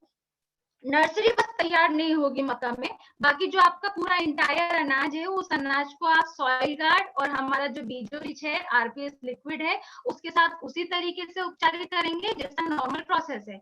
बाकी आरपीएस लिक्विड का देने का तरीका वही रहेगा। 30 से 50 दिन के बाद फिर छिड़काव में मक्का में इल्ली और इन सब का इम्पैक्ट ज्यादा देखने को मिलता है, तो मक्का की सोइंग के तुरंत बाद ही 7 से 8 दिन के बाद ही आपको स्प्रे शुरू करा देने, सिल्कोरिच के, इम्यूनोरिच के, आरपीएस के, तो आपको उसके बेटर रिजल्ट देखने को मिल जाएंगे, बस नर्सरी वाला पार्ट हट जाएगा। तो ये तो था धान और मक्का का। अभी मैं बात करती हूँ सोयाबीन या मूंगफली, क्योंकि ये भी काफी हमारे सराउंडिंग एरिया में ज्यादा स्प्रेड है ये दोनों बेल्ट में। तो सोयाबीन हो चाहे मूंगफली हो, सिमिलर इनका प्रोसेस ही, आपको जमीन या खेत तैयार करते वक्त 4 किलो प्रति एकड़ के हिसाब से दानेदार इस्तेमाल करना है। अच्छा, दानेदार हमारा यूरिया डीएपी के साथ भी कंपैटिबल है। अगर आप इसको यूरिया डीएपी के साथ मिक्स करके किसान डालना चाहता है तो वो यूज कर सकता है, कोई प्रॉब्लम नहीं है। फिर बात करते हैं बीज उपचार की, तो वही सिमिलर प्रोसेस, पहले सॉइल गार्ड, फिर 2 घंटे का गैप, फिर बीजो रिच, फिर उसको 15 से 20 मिनट के लिए सूखने के लिए छोड़ना है। बीजो rich plus RPS liquid, tentative मात्रा पानी की, जितना बीज है उसके हिसाब से, जितना उसको हमको ड्राई आउट करने में इजी रहे उतना पानी की मात्रा, उस हिसाब से हमको उसकी बोनी कर देनी है। अभी सोयाबीन में या मूंगफली में कुछ हद तक फफूंद जनित रोग और देखने को मिलते हैं बाद में, तो अगर उसका कुछ इम्पैक्ट देखने को मिल रहा है, जैसे पिछले सीजन में हमने मध्य प्रदेश में सोयाबीन में सबसे ज्यादा फोकस किया है, तो उसमें फंगल इन्फेक्शन बाद में भी देखने को मिलता है। पर यहाँ पर दिक्कत ये होती है कि कुछ मैक्सिमम किसान बारिश के पानी के ऊपर डिपेंडेंट होते हैं, अलग से सिंचाई नहीं करते, अलग से इरिगेशन नहीं करते हैं। तो उस स्थिति में आप क्या करवा सकते हैं, 200 लीटर पानी के अंदर हमारा आधा लीटर सॉइल गार्ड मिक्स करके आप इसको पर्टिकुलर रूट के सरफेस वाले एरिया में, मतलब ड्रेंचिंग वाले एरिया में स्प्रे करवाइए, पौधे पे स्प्रे ना कराते हुए, मतलब वो जाना चाहिए पूरी तरीके से जमीन में। फिर जो भी बारिश का पानी आएगा वो उसको डिसॉल्व करके अंदर लेके चले जाएगा, तो वो जो प्रॉब्लम है वो देखने को नहीं मिलेगी। तो बाद में भी हम सॉइल गार्ड का इस्तेमाल करवा सकते हैं। फिर जो 30 से 50 दिन की फसल हो जाए, फिर अगेन आरपीएस लिक्विड की हमको ड्रेंचिंग करानी है। हर छिड़काव में लिक्विड स्टिकोरिच इस्तेमाल करना है। अगेन वही, अगर आपको जो भी माहो, फुदका, तना छेदक, सुंडी, इन सब का संक्रमण देखने को मिल रहा है, आरपीएस लिक्विड, सिल्कोरिच और इम्यूनोरिच को मिक्स करके स्प्रे कीजिए। अगेन जब हमारा 60 से 75 दिन की फसल हो जाए, देन हमको आरपीएस को अगेन ड्रेंचिंग में इस्तेमाल करना है। ये आपका सिंपल सा प्रोसीजर है सोयाबीन मूंगफली के लिए।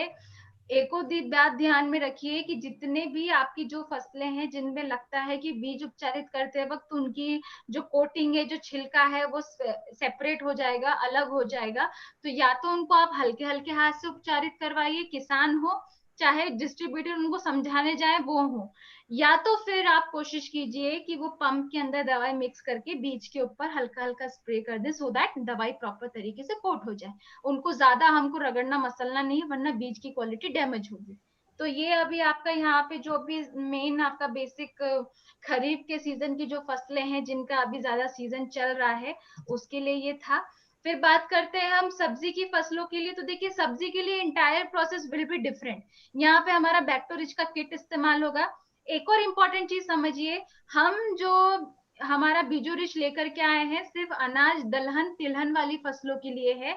बाकी चाहे हमारा गन्ने की फसल हो, चाहे फल हो, चाहे सब्जियां हो, उसमें एज इट इज हमारा बैक्टोरिच का किट इस्तेमाल होगा हमारे बैक्टीरिया के लिए। तो जितनी भी अगर सब्जी का सीजन में कोई इस्तेमाल कर रहा है आपके सराउंडिंग किसी व्यक्ति को अगर आपको जानकारी देनी है, तो यहाँ पे भी जो अगर रोपाई के बाद से जो हम रोपे तैयार कर रहे हैं उन रोपों को भी उपचारित करना जरूरी है। तब क्या करना पड़ेगा, बैक्टोरिच के किट में से कुछ कुछ एमएल मात्रा निकाल के आरपीएस के साथ मिक्स करके उनकी जड़ों को डिप कर लीजिए। जड़ डिप करना डिफिकल्ट होता है तो बेसिकली जो रोपे एक साथ इकट्ठे करके किसान रख देता है, उनकी जड़ों के ऊपर पंप से दवाई को स्प्रे कर देगा तो वो जड़ें ट्रीटेड हो जाएंगी। फिर रोपाई के तुरंत बाद जब जैसी रोपाई कर दी खेत में, उस समय पे बचा हुआ बैक्टोरिच का किट सिंचाई की पानी के साथ दे देना है। बाकी शुरुआत में मिट्टी तैयार करते वक्त दानेदार सिमिलर डोज रहेगा। फिर उसके बाद सब्जियों में, फलों में स्पेशली रुपाई के पहले ही बाद से आरपीएस लिक्विड और इम्यूनोरिच का स्प्रे शुरू करवा दीजिए, क्योंकि यहाँ पे इल्लियों का, जैसे बैंगन हो, बैंगन के अंदर वो सुंडी जो अंदर जाकर के होल कर देती है वो शुरुआत से पनपनी शुरू करती है, गोभी के अंदर वो इल्ली परेशान करती है, तो ये प्रॉब्लम आपको शुरुआत से ही कम देखने को मिलेगी। मिर्ची की मैं बात करूं तो मिर्ची के अंदर विल्ट या बाकी का जो फफूंद जनित रोग है वो ज्यादा देखने को मिलते हैं, तो वहां पे सॉइल गार्ड अच्छे से रिजल्ट दिखाएगा। तो ड्रेंचिंग के साथ जब हम आरपीएस लिक्विड इस्तेमाल कर रहे हैं तब उसके साथ हम सॉइल गार्ड मिक्स करके इस्तेमाल कर सकते हैं। तो ये इसका सिंपल प्रोसेस है। दूसरा, छोटे छोटे कीड़ों को, मक्खी या छोटे छोटे रस चूसने वाले कीड़ों को कंट्रोल करने के लिए सिंपली हम लोग ट्रैप्स भी इस्तेमाल कर सकते हैं। बाकी के सारे कीड़ों के लिए इम्यूनोरिच, सिल्कोरिच और आरपीएस लिक्विड को मिक्स करके रेगुलरली स्प्रे करना है। और फॉर बेटर रिजल्ट हमको समय समय पे इसकी ड्रेंचिंग भी करवाना है, किसकी, आरपीएस लिक्विड की। प्लस आपको जब फूल लगने की स्टेज आ जाती है, मतलब 5% जब फल धारणा हो जाती है, तो उस समय पे कोशिश कीजिए कि आरपीएस लिक्विड और फ्लोरारिश दोनों को मिक्स करके स्प्रे करा दें, तो ये हो जाएगा। ये आज अभी आपका यहाँ पे फाइनली सब चीजें वाइंड अप होती है ये, और सारी चीजें देखिए, मैंने जैसा कि आपको बोला कि बहुत ज्यादा डिस्क्रिप्टिव वे में मीटिंग में अंडरस्टैंड करना थोड़ा सा डिफिकल्ट होता है। आई एम श्योर आप लोगों के मन में बहुत सारे क्वेश्चंस होंगे, तो ये मैं कंपनी का नंबर ही आप लोगों के साथ शेयर कर रही हूँ। ये नंबर आप लोगों की ही क्वेरी रिजॉल्व करने के लिए कंपनी ने प्रोवाइड किया है। तो आज की मीटिंग से या आपके मन में कोई प्रश्न है, आप ज्यादा से ज्यादा जो क्वेश्चन है अपने सवाल बना करके मुझे व्हाट्सएप कीजिए। कॉल करने से ज्यादा व्हाट्सएप कीजिए, क्योंकि व्हाट्सएप इजी होता है, सो दैट आपके जो नेक्स्ट मीटिंग हम रखने वाले हैं, जो क्वेश्चनिंग सेशन रहेगा जिसमें आपके सवालों के आपको जवाब मिलेंगे, आपके क्वेश्चन मेरे पास रहेंगे, तो मैं आप ही का क्वेश्चन रिपीट करके आपको उसको सॉल्यूशन प्रोवाइड करूंगी। और हो सकता है, देखिए, आपका जो क्वेश्चन है, हो सकता है आने वाले 3 या 4 लोगों का सिमिलर क्वेश्चन वो भी हो, तो आपके माध्यम से बाकी लोगों के भी डाउट क्लियर हो जाएंगे। तो ये हम लोग नेक्स्ट मीटिंग में डेफिनेटली करेंगे। आप लोग चाहें तो इसका स्क्रीनशॉट ले लीजिए आप। बाकी अगर जिसके पास नंबर नहीं भी रहे, रमन सर से आप लोग ले सकते हैं। यहाँ पे फाइनली मेरा अभी जो सेशन है वो मैं वाइंड अप करती हूँ। और thank you so much Raman sir. Thank you madam, thank you, and बहुत थैंक अच्छा यू सेशन रहा।